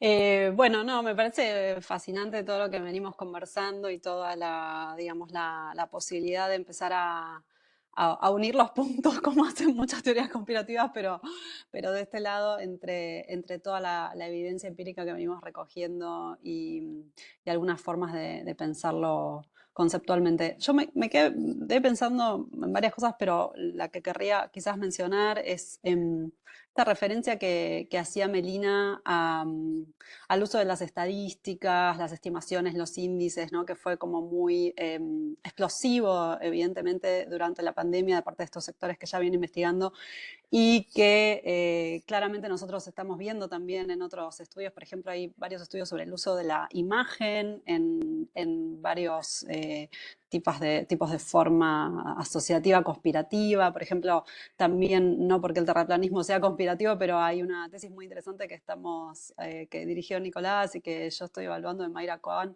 sobre el terraplanismo, y ahí está muy presente, digamos, la cuestión de la, de la visión y de la imagen y de los recursos en términos de imágenes que usan quienes están un poco asociados o afiliados al terraplanismo para comprobar de otra manera sus teorías, ¿no? Entonces, a mí me parece que quizás hilando un poco más fino esta cuestión de la relación tan ambivalente con la ciencia, no es tanto una anticiencia, sino que tiene que ver con un cambio en el uso de la evidencia, ¿no? Una forma de utilizar la evidencia y de recolectar, digamos, datos para producir evidencia, prueba, que la ciencia, lo más convencional, digamos, definida en términos más estrictos, más positivistas, lo planteó de una determinada manera y hay una cierta recuperación de algunos recursos de cómo hacer ciencia, ¿no? Cómo gestionar y producir prueba, que toman algunas de las modalidades clásicas del empirismo positivista, digamos, pero lo reconfeccionan, lo resitúan de una manera que tiene mucho más que ver, como decía también Nicolás y que Melina también me parece que registraba, que es esto de que la evidencia te pase por el cuerpo, ¿no? O sea, no es que no voy a utilizar una estadística, no es que estoy negando que la recopilación y la sí, juntar datos sea un buen método, sino que lo que estoy pidiendo es que esa recopilación de la evidencia y de la prueba tenga que ver conmigo, ¿no? O sea, me pase a mí que yo la pueda haber probado para que efectivamente esté dando prueba de aquello que quiero demostrar, ¿no? Entonces no es una negación de la demostración per se, sino cómo se recolectan y se comprueba aquello que se propone en un terreno muchísimo más concreto y cercano a la experiencia de las personas y no en un terreno abstracto y que tiene que ver, digamos, con instituciones que resultan lejanas, no elegidas, etcétera, todo esto que también ya mencionamos. Entonces, me parece que central en esto que estamos discutiendo es cómo se construye evidencia, no es una negación de la construcción de evidencia, sino de pasar esa evidencia mucho más por la experiencia personal de los sujetos. Me quedaría con eso. Bueno, eh, bueno, yo me sumaría un poco a lo que decía Lucía, y me quedé pensando con algo que planteaba Melina, que es una pregunta que me parece que es común a todos nosotros, sobre todo por lo que hacen, por lo que contó Melina, que es la pregunta que tiene que ver con lo que decía Lucía recién, ¿no? Que es la pregunta sobre cómo tomarse en serio esto, ¿no? Esa operación, ese desplazamiento epistémico es muy fácil de decir, digamos, ¿no? Y en general todos los sociólogos, antropólogos pensamos de algún modo que hay que tomarse en serio lo que la gente dice y queremos reconstruir sus sentidos y tratamos de captar sus evidencias y bueno, nada, todos estamos llenos de, de gestos, digamos, ¿no? Eh, pero no es tan simple. Parece que justamente con estos objetos que son objetos más incómodos, hay como un desafío doble y hay un montón de sentidos comunes y de entornos académicos, digamos, que conspiran contra eso. Eh, es muy difícil, digamos, suspender de algún modo la crítica en el sentido de una sociología crítica, digamos, ¿no? Y uno de algún modo, hay un horizonte donde uno debería tener un tipo de intervención crítica sobre este tipo de posiciones, ¿no? Y yo creo que ahí hay un debate que es interesante para dar a nivel académico más amplio, un poco por lo que decía Melina y Lucía, que es este tipo de objetos que son objetos incómodos. Cuando uno se plantea el problema de tomárselos en serio, se abre una discusión sobre los objetos mismos, sobre las nuevas derechas, sobre un montón de cuestiones, pero también me parece que se abre una puerta para discutir qué pensamos cuando hacemos sociología, antropología, historia, ¿no? Me parece que ahí hay una discusión más amplia también, como sobre qué significa el relativismo, ¿no? Como, yo lo escuché desde siempre, digamos, ¿no? Como, bueno, pero ¿cómo te tomás en serio esa gente? O sea, ¿vos creés lo que ellos creen? ¿O cómo haces con lo que, o sea, es como una especie de posición que te falta como la dimensión crítica? ¿Perdés de vista la estructura? ¿Perdés de vista como una serie de cuestiones que deberían en última instancia tomar posición en relación a ese tipo de cuestiones? Ahí hay una serie de discusiones que me parece que son súper ricas para que exceden el caso y que amplían la cuestión de qué significa relativismo, qué significa tomar en serio a los otros, qué significa un montón de cosas. Y hay algo de lo que decía Lucía sobre el tema de la evidencia, o lo que decía Melina también sobre el tema del neoliberalismo de abajo, o sea, de buscar racionalidades en el otro. Ese tipo de gestos no es fácil, no es nada fácil, digamos. Parece que ahí hay una cuestión sobre digamos, qué significa darle creatividad al otro, digamos, ¿no? Sobre todo la cuestión del negacionismo, ¿no? Porque en general uno se piensa en el negacionismo negativamente, o sea, la gente que desconfía en la ciencia, la gente que no cree, la gente que rechaza tal cosa. Y en realidad todo negacionismo o toda posición anti algo va de la mano de una dimensión positiva, o sea, de un tipo de creatividad, en lo que sí cree, digamos, ¿no? Y eso es más complicado de reconstruir, me parece, o sea, como... Pero es un gesto epistémico en relación al otro. Me parece que eso no debería ser diferente ni... O sea, cuando uno estudia un grupo indígena, el sector populares, objetos simpáticos, poblaciones subordinadas creativas, o cuando uno estudia derechas o evangélicos o gente que cree en el Espíritu Santo, bueno, tomarse en serio eso es un desafío epistémico. Me parece que ahí hay un trabajo que se viene haciendo en las ciencias sociales desde hace tiempo y que ahora me parece que se abre más la discusión con ese tipo de objetos, que de algún modo sacude un campo más amplio. Me parece que eso es interesante y tiene mucho que ver con lo que estaba planteando Melina. Bueno, obviamente Lucía, pero bueno, a Lucía ya la conozco y lo charlamos desde hace mucho de eso, pero me gusta ver ese diálogo, así que nada, eso.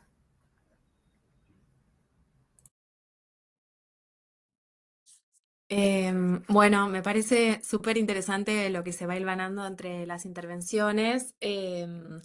Diría una cosa más que me parece importante, que en realidad tomarse en serio los objetos, independientemente de la distancia que podamos tener con ellos, es reconocer esa capacidad de construir una realidad que es verosímil, ¿no? Y que hace no solo que esa persona que entrevistamos crea en que las vacunas no sirven para nada o lo que fuera en lo que cree, sino que además movilizan agendas colectivas que pueden llegar a ser masivas. Entonces, no comprenderlas es resignarse a entender fenómenos muy importantes, ¿no? Como que los efectos de abandonar la voluntad por conocer y tomar en serio lo que dicen esas personas, me parece que tiene riesgos para la ciencia, ya que hablamos de ciencia, bastante significativos, ¿no? Como que también hay un gesto político que tiene que ver con comprender esos mundos y tomarlos en serio, como un gesto de conocimiento, pero también político. Y una cosa que quería decir, que bueno, un poco también va a ser una provocación, que tiene que ver con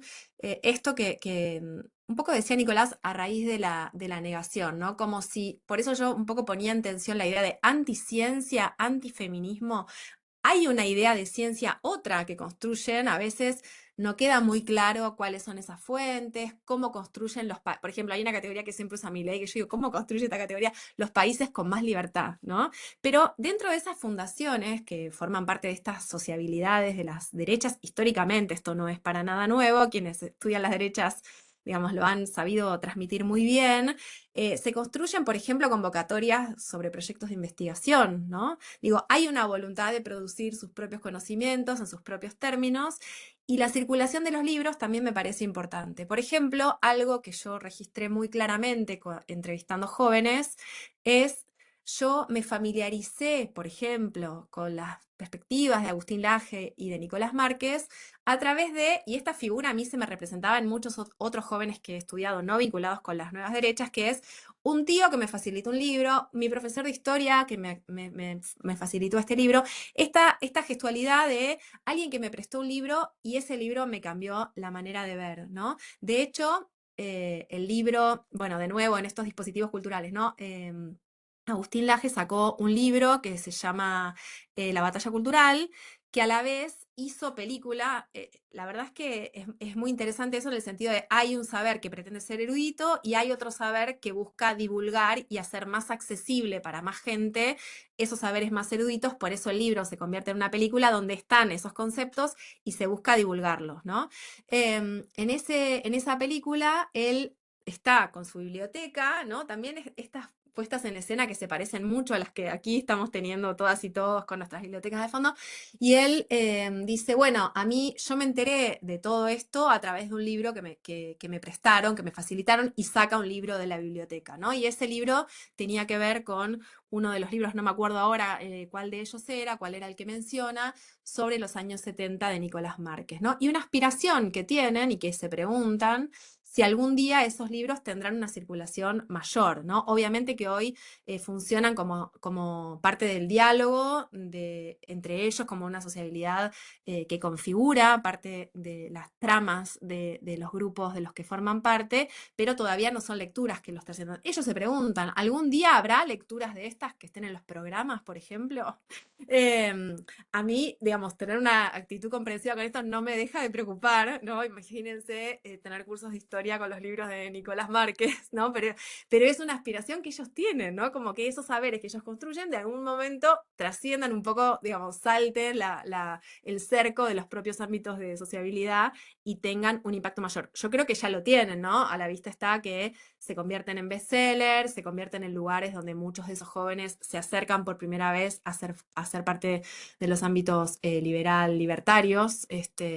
Bueno, nada, esas cuestiones y después seguimos con las intervenciones del resto. Bueno, muchas gracias y vamos a abrir el momento de preguntas, comentarios.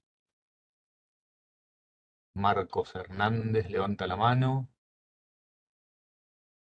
Intentemos que las preguntas sean breves, ¿no? Para que puedan participar. Bien, bien. Primero que nada, saludar, yo soy de Uruguay, la verdad está buenísimo esto, es un tema que a mí me interesa mucho y al que me estoy acercando. Y tenía algunas preguntas que tienen que ver por un lado, con la historización de este proceso, en el sentido de que me da la impresión de que no es algo nuevo, o sea, bueno, lo decían prácticamente todos, la cuestión de la desconfianza y de las conspiraciones como una cosa que no empezó en el siglo XXI claramente, aunque sí está teniendo ciertas particularidades quizá. Después, en cuanto a las claves teóricas para entender esto, pensaba también en si no hay que incorporar algún elemento de la sociología del conocimiento, porque de alguna manera tiene que ver con esto, o sea, con la forma en la que se produce conocimiento, con la forma en la que se construye la realidad. Me parece que eso es como muy interesante. Esto creo que Lucía lo decía, la sospecha como una lógica que inspira determinadas formas de hacer, que quizás es también lo que inspira la ciencia, es el mismo motor, digamos, esta cuestión de, bueno, no podemos confiar en los sentidos, en la experiencia de los sentidos para entender la realidad. Necesitamos tener como instrumentos especiales u otras herramientas para poder entender eso. Y después, una pregunta muy puntual para Nicolás, que es en realidad una intuición, y no sé si en las entrevistas eso aparece, la idea de esto de la experiencia personal, como que también es como una especie de epistemología, digamos, ¿no? Decir, bueno, yo construyo lo que sé a partir de lo que me pasa, pero no sé si no aparece también, esta es la pregunta, como cierto sentimiento de superioridad de parte de estas personas bueno, que desconfían, por decirlo de alguna manera. Porque me da la impresión en el diálogo con algunas de estas personas que es como, bueno, todos los demás están engañados, yo soy el que sabe la verdad. O sea, pertenezco a ese grupo de personas bueno, que no se come la pastilla, digamos, como se dice. No sé si eso aparece o no aparece por ahí. Muchas gracias.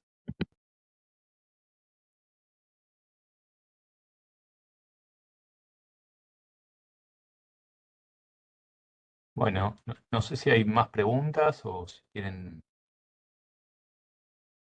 responderle a Marcos, Marta.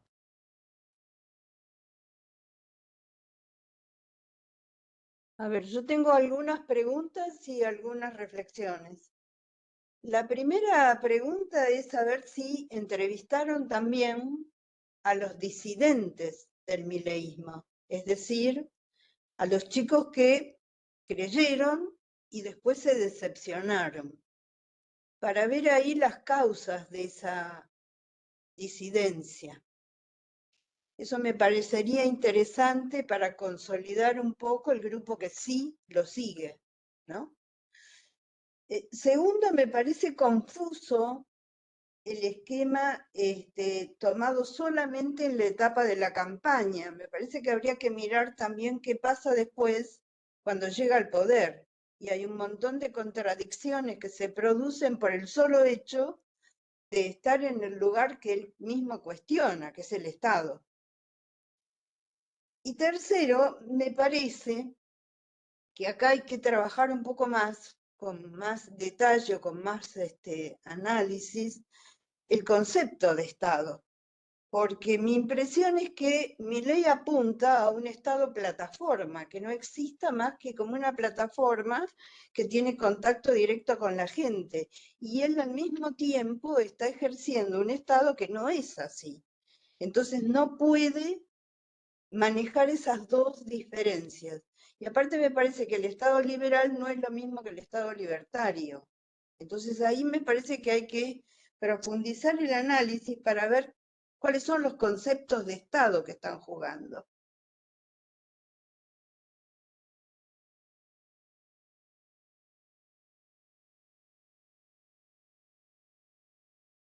Sandra, sí, y Susana.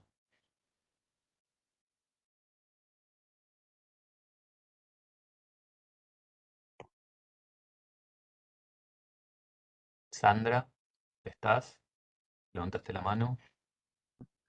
Es un comentario y una pregunta también en relación a lo que se planteó respecto de los saberes, la aspiración de conocimiento y, digamos, la búsqueda de legitimidad de ciertos conocimientos que pudiéramos nosotros considerar no científicos o más plebeyos que siempre existieron en la historia argentina, ¿no?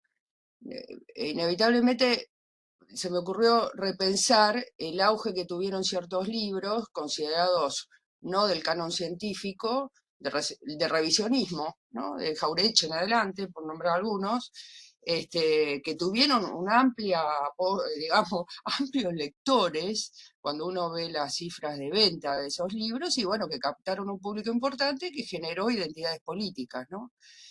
Y pensaba también en qué medida esta reacción que tenemos de sorpresa frente a este tipo de publicaciones se produce en un momento donde hemos tenido, como científicos, un proceso, un periodo, largo periodo histórico de profesionalización muy importante y de expansión y de crecimiento y de legitimidad, que también hace que esos saberes nos resulten como extraños, ¿no? Que existan, ¿no? Pensaba en eso. Y creo que otra cosa, quizás, en relación a lo que planteaba antes Nicolás, ¿no? El nombre, respecto de separar lo epistemológico y el interés comprensivo de estos fenómenos, en tanto, bueno, en determinado momento estos actores devienen en actores políticos y por lo tanto nosotros desde otros lugares tenemos también posicionamientos políticos frente a esos objetos que en otro momento estudiamos, ¿no? Estaba pensando en el desacople entre esos dos planos de la investigación y el plano del posicionamiento público como actores en un campo de disputa y de debate nacional además, ¿no? No solo sectorial. No hay pregunta, pero me dejaron pensando, digamos, perdón. Susana, está silenciada.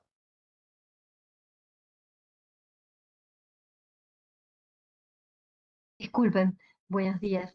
Yo me quedé pensando en esto de Melina, que me parece muy importante, de tomarnos en serio, bueno, realmente yo los tomo muy en serio, a estos jóvenes y no tan jóvenes con estas posturas, y me parece que, como decía el compañero de Uruguay, es menester historizar.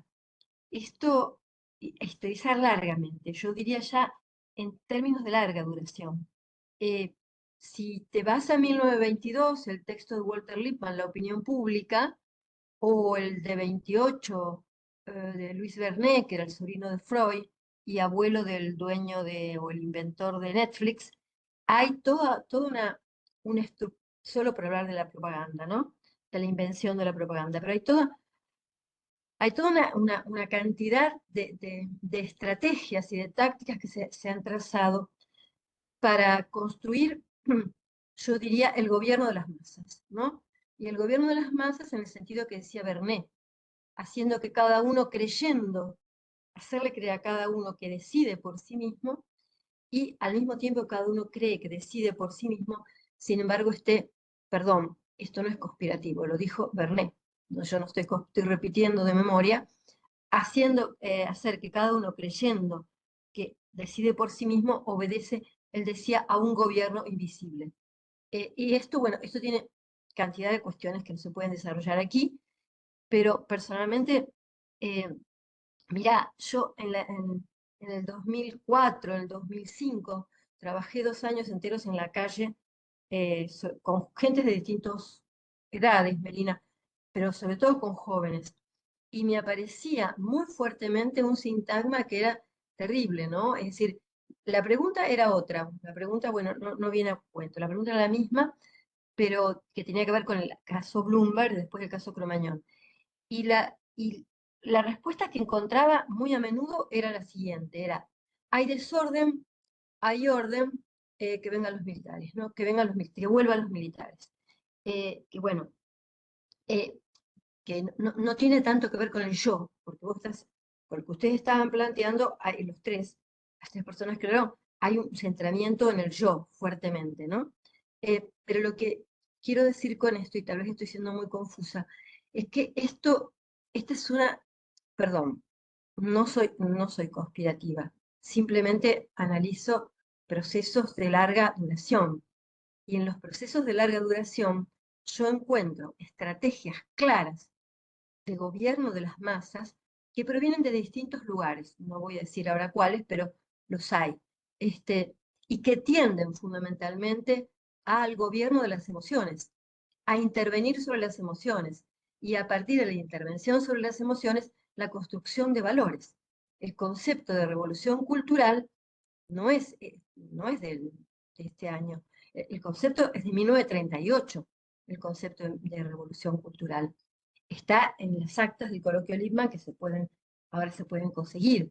Digo, entonces, lo que acontece es que me parece que este gobierno de las emociones, en pos de el gobierno de las masas, es algo que va cambiando históricamente en función de situaciones concretas.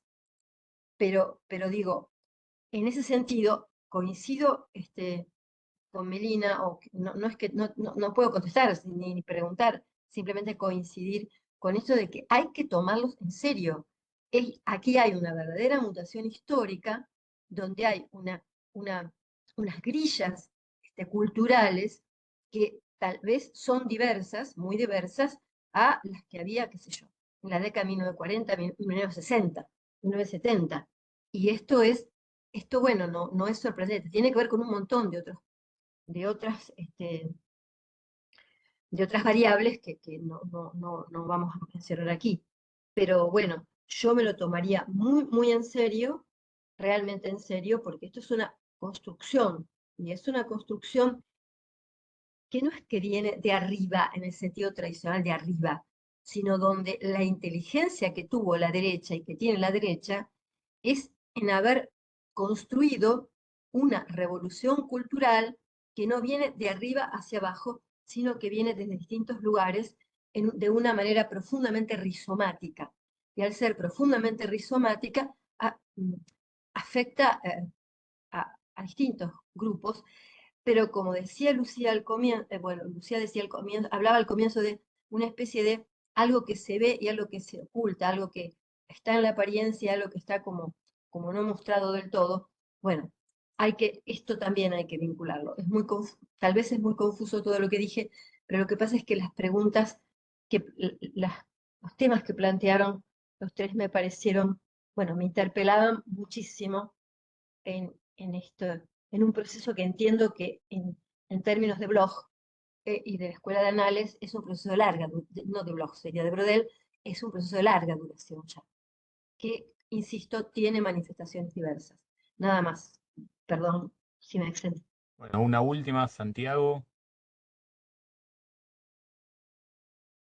Hola, bueno, voy a tratar de ser breve.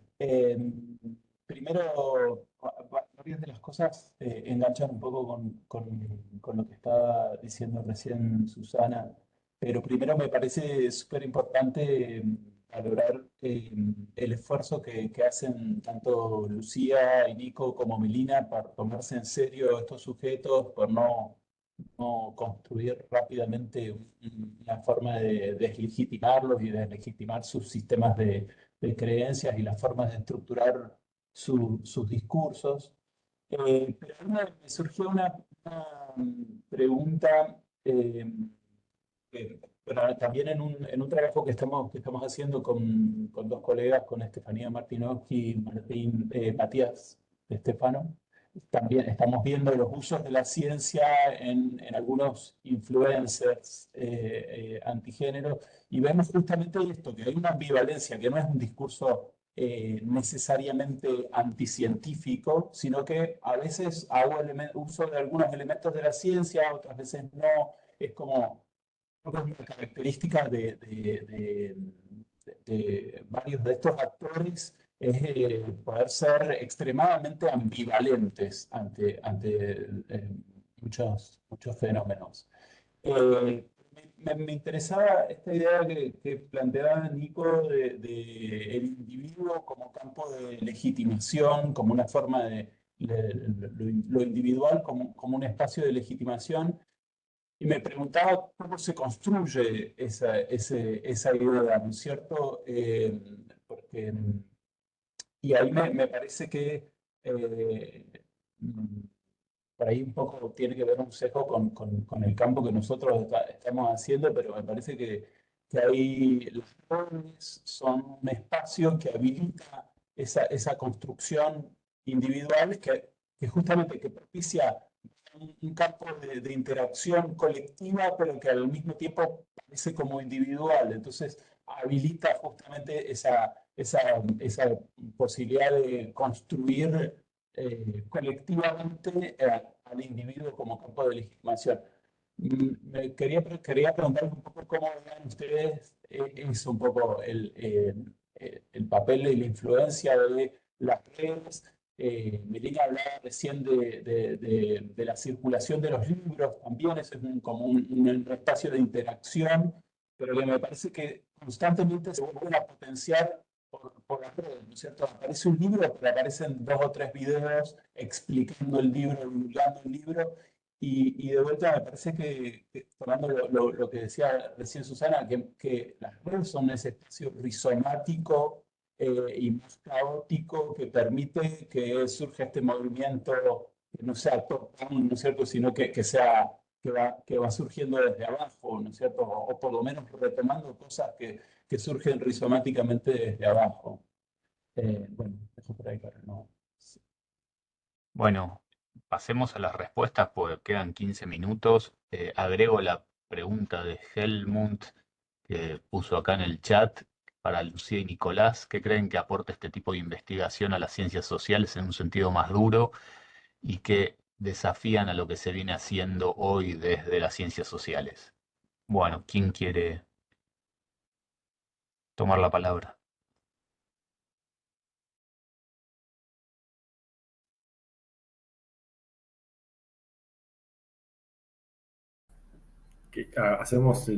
Respetamos el orden, Como Lucía, quieran, yo, como quieran. Melina. Dale, Lucía, ¿estás Me, ahí? me Lucía, te toca a mí mandaron entonces, al sí. frente.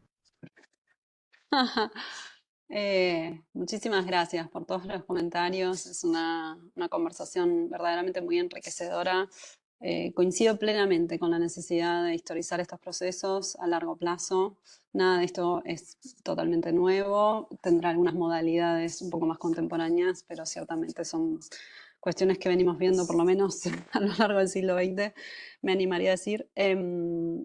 Respecto a la pregunta de Marcos por creo que dijiste sociología del conocimiento, ¿no? Sí, sí, sí, totalmente. Creo que es una perspectiva que es necesario incorporar y también más ampliamente, digamos, la perspectiva de los estudios sociales de la ciencia, con o sin el sociales. A veces es estudios sociales de la ciencia, a veces solo estudios de la ciencia y técnica. Pero, digamos, en el sentido de que además de que nos ofrece una forma de mirar cómo se produce conocimiento, los estudios sociales de la ciencia nos permiten ver el carácter prosaico. Marta dijo plebeyo, me parece que es interesante eso también, ¿no? O sea, hay algo en el quehacer científico cotidiano, ordinario, ¿no? Que también tiene que ver con las cosas de todos los días, aunque parezca que no, ¿no? O sea, aunque los laboratorios son esos lugares supuestamente cerrados y sellados y donde se hacen procedimientos demasiado sofisticados que nunca pueden ser masificados ni amplificados. En realidad, las etnografías del laboratorio lo que nos muestran es que hay un montón de procedimientos dentro de los laboratorios y del quehacer científico más ampliamente que son procedimientos de todos los días, ¿no? Procedimientos que muchos de nosotros hacemos en la cocina de nuestra casa.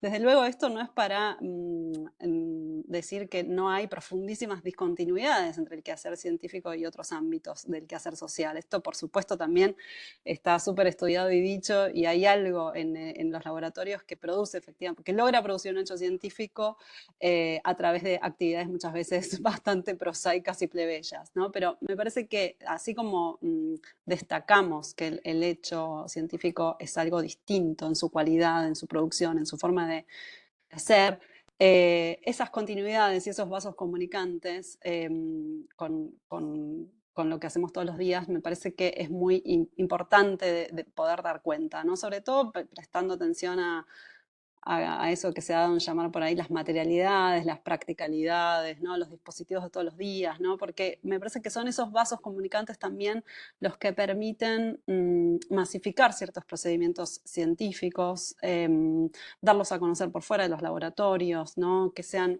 utilizados y amplificados por otros públicos, y un poco de eso me parece que es de lo que estamos hablando. Entonces sí, yo sociología de la ciencia y estudios de la ciencia también en términos, digamos, en el sentido de que nos aportan esta mirada un poco más etnográfica, ¿no? de la ciencia de todos los días. Me quedaría con eso y le dejo la pregunta por los desafíos a Nicolás, los desafíos que estas investigaciones le traen a las ciencias sociales. Gracias, muchas gracias. Gracias por pasarme la pregunta.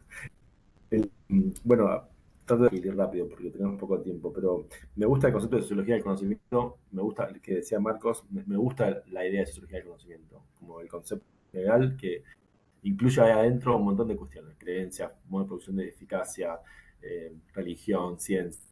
Me gusta esa definición, es suficientemente amplia como para incluir muchas problemáticas, así que está bueno. Y Marcos también planteaba esta cuestión de hasta qué punto hay un sentimiento de superioridad o en este tipo de cuestiones, y claramente eso tiene que ver con la producción de una identidad, ¿no? Sobre todo en las entrevistas, la gente que tiene posiciones más identitarias son quienes asumen estas posiciones más conspirativas. Entonces, digamos, las teorías más, las desconfianzas que tienen una deriva más conspirativa, claramente tienen forma de producción de identidad en relación a un otro. Siempre hay una definición de un otro, y ese otro es las multinacionales, el Estado, la biomedicina, el CONICET, bueno, no, aparecen mucho este tipo de cuestiones, ¿no? Un dato que uno de los entrevistados que nosotros mencionamos recién, él después, un gran militante de que hay, eso no lo dije antes, pero en el caso de hay una deriva justamente hacia ese tipo de posición, ¿no? Que justamente es un ejemplo de la posición totalmente identitaria. Pero no toda posición no todo análisis de la creencia o de la desconfianza o de los regímenes de confianza asume posiciones identitarias duras, ¿no? Eso sería como una cuestión. Hay algo que le dijo Sandro que me pareció muy interesante sobre la idea de los saberes plebeyos del revisionismo, pero en el caso de la cuestión médica tenemos poca investigación sobre eso. La sociología de la medicina en el sentido más del campo médico, ese tipo de cosas, pero sabemos mucho de la historia del siglo XX sobre la zona más gris, digamos, ¿no? Hay un libro que se hace un poco de Diego Armus, que es interesante, pero me parece que por ahí falta un poco desde la historiografía pensar más esas zonas grises, que ayudaría mucho a pensar históricamente, como planteaba Susana, me parece clave eso, como tener una historia de otros modos de creencia, de subjetivación, de cruces entre saberes oficiales y más plebeyos, etcétera, etcétera. Y también lo que planteaba Sandra sobre la cuestión de esos dos planos, ¿no? La posición epistémica y la posición política, que obviamente se cruzan, pero digo, me parece que cuando uno más puede relativizar la lógica del otro y se puede tomar más en serio al otro, las posiciones políticas son más sofisticadas, ¿no? Me parece que son zonas que se confluyen mutuamente, pero me parece que justamente, me parece que la operación de relativizar el punto de vista del otro, la lógica del otro, o los mundos de otros, deberían ayudarnos a tener una mejor política, digamos, ¿no? Bueno, en fin, eso es una obviedad, pero nunca está de más pensarlo. Y me parece que hay algo de lo que decía Helmut sobre las ciencias sociales, bueno, no lo sé, digamos, me parece que a mí, por lo menos, me parece que Lucía Macedón está de acuerdo conmigo en eso, la discusión sobre la fake news, por ejemplo, el concepto de fake news es un concepto totalmente banal, o sea, sociológico, no es una expresión sociológica.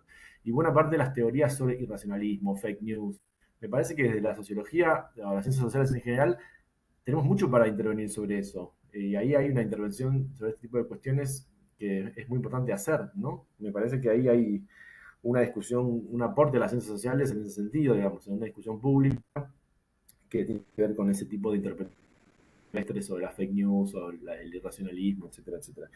Y un último punto, ya cierro, que lo que decía Santiago, sobre el tema del individualismo. Ahí me parece también hay una discusión importante sobre cómo entender el individualismo.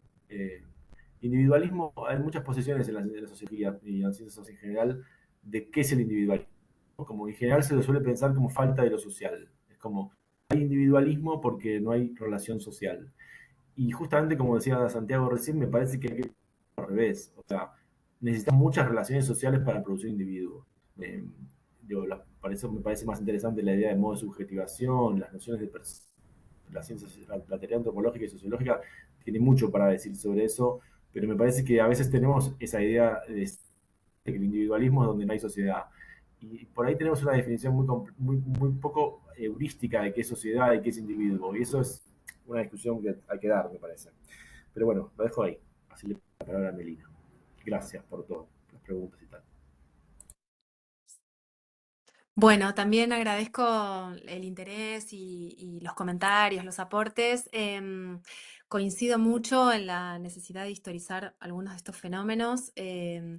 Creo que por eso también en una historia más corta, si se quiere, de la vuelta a la democracia, esta parte, que es lo que yo he estudiado sobre participación juvenil, obviamente que hay muchas lecturas anteriores y discusiones y fenómenos que considerar, pero tal vez menciono esto que de los estudios que yo vengo haciendo de la vuelta a la democracia, esta parte, para mí era un hecho singular que hubiera, y voy a reponer voy a abrir comillas en el sentido que es un término nativo, una expresión que utilizan en redes sociales, remeras que usan para ir a las manifestaciones, que dicen somos jóvenes y de derecha.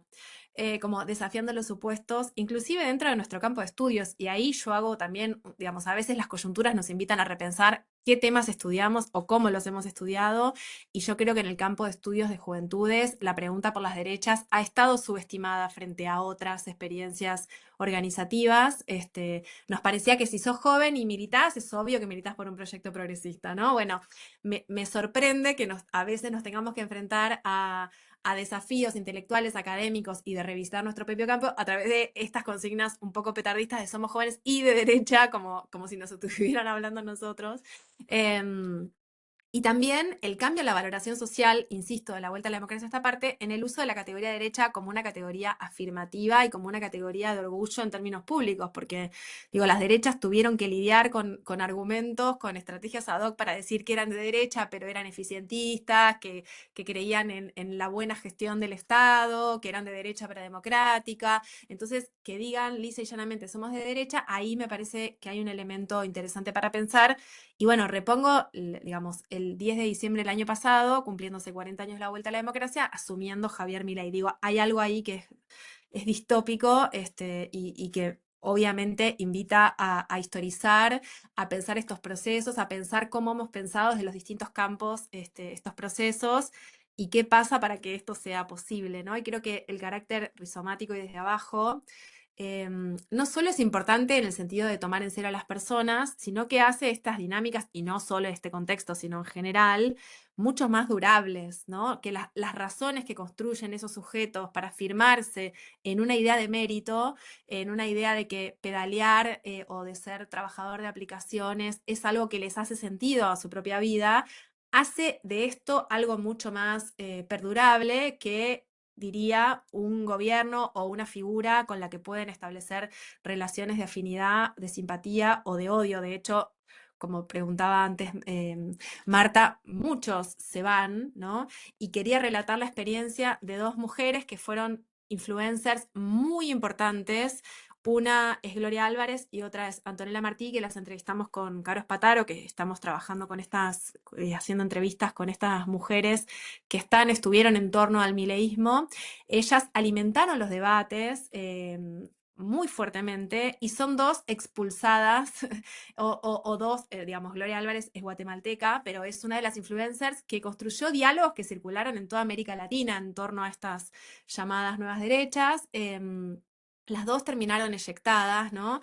Y para mí lo interesante, habría muchas cosas para reponer sobre ese proceso de salida, pero lo que me interesaba marcar es que la salida no las pone fuera de la adhesión a la figura de Milei, porque consideran que ese espacio es conservador, que ellas como feministas liberales, como término nativo, no tienen lugar ahí, pero no abandonaron las banderas libertarias, ¿no? Entonces, digo, hay salidas del mileísmo en el sentido de la adhesión al gobierno de Milei que pueden implicar persistir en estas adhesiones desde abajo, ¿no? Entonces, obviamente que hay otras salidas, pero pongo esta como una paradoja para entender que a veces, inclusive esta chica Antonella Martí o José Venegas y otros que formaron parte dentro de este fusionismo de los sectores más liberales que cuestionan a los sectores más conservadores, ¿no?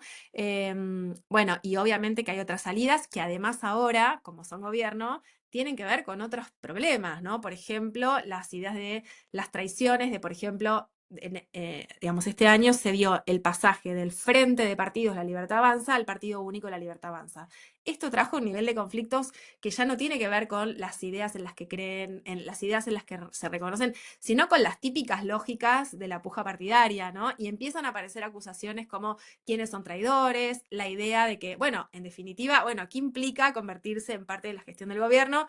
Ser la casta, ¿no? Este es un problema con el que tienen que lidiar, y lo que yo sí noto entre los militantes es todavía una euforia con la ley bases, o sea, hay una adhesión al mileísmo, pero sí noto que esa capacidad de reclutar nuevos militantes que veían capas 2018, 2019, 2020 y 2023, que fue muy importante, como un momento muchos entraban a través de la fiscalización, de actividades partidarias. Hoy esa capacidad de sumar nuevos militantes, yo por ahora la veo, digamos, no estoy viendo que se estén sumando otros jóvenes, ¿no? Entonces sí es un signo de pregunta y es un fenómeno vertiginoso sobre el cual es muy difícil hacer aseveraciones sobre las derivas que va a tener esto en el tiempo, ¿no? Creo que eso es importante. Y un último punto que quería mencionar con respecto a lo que decía Sandra. No es mi tema, digo, pero quería comentarlo porque me parece interesante pensar esto de la profesionalización y estos saberes que nos resultan extraños. Y hace poco Marina Larrondo, que es investigadora de CONICET, escribió un libro que tiene que ver con su propia experiencia como investigadora, pero atravesando una situación personal, ¿no? Con la búsqueda de un embarazo que no se concretaba. Y entonces ella pone mucho a jugar esto de cómo como científicos nos vinculamos con esos otros saberes que nos resultan extraños, pero que encontramos cuando vamos a clases de, no sé, de yoga o probamos terapias alternativas, como ella muestra que prueba para concretar ese embarazo. Entonces digo, bueno, esa profesionalización, entiendo a dónde iba ella, ¿no? Pero a la vez todos esos otros saberes están presentes en otras escenas de nuestra vida. Entonces, nada, pensaba que, y además Nicolás está entrevistado también para ese libro, y bueno, ella pone un poco esa pregunta, me parece que hace un interesante aporte a ver cómo como cientistas sociales o como científicos nos vinculamos también con esos otros saberes, de maneras a veces problemáticas y a veces no tanto. Bueno, estamos sobre la hora. Quedó una pregunta en el chat, la de Leonel. Que pregunta si han considerado el aspecto del placer o la satisfacción que podrían experimentar las personas al contestar a los saberes expertos. No sé si alguien... Es un poco más larga la pregunta. Si alguien llega a decir algo de esto, muy brevemente. Yo tomo, si quieren, por supuesto que el placer es algo eh, que tiene que ver con eso, digamos, ¿no? Como, o sea, en este régimen de confianza en particular, que supone la adhesión a un tipo de sistema de prácticas específico, que supondría el rechazo al modelo biomédico dominante o al Estado, etcétera, se juega el deseo, digamos. Entonces, la dimensión, como mencionó Susana en algún momento, la cuestión afectiva, digamos, uno podría pensarlo desde estos elementos de teoría sobre los afectos, ¿no? Hay toda una dimensión del deseo, del placer, que tiene que ver con la forma de subjetivación que está en juego ahí. Entonces me parece que es una dimensión importante a tener en cuenta esa, del régimen de creencia, de confianza.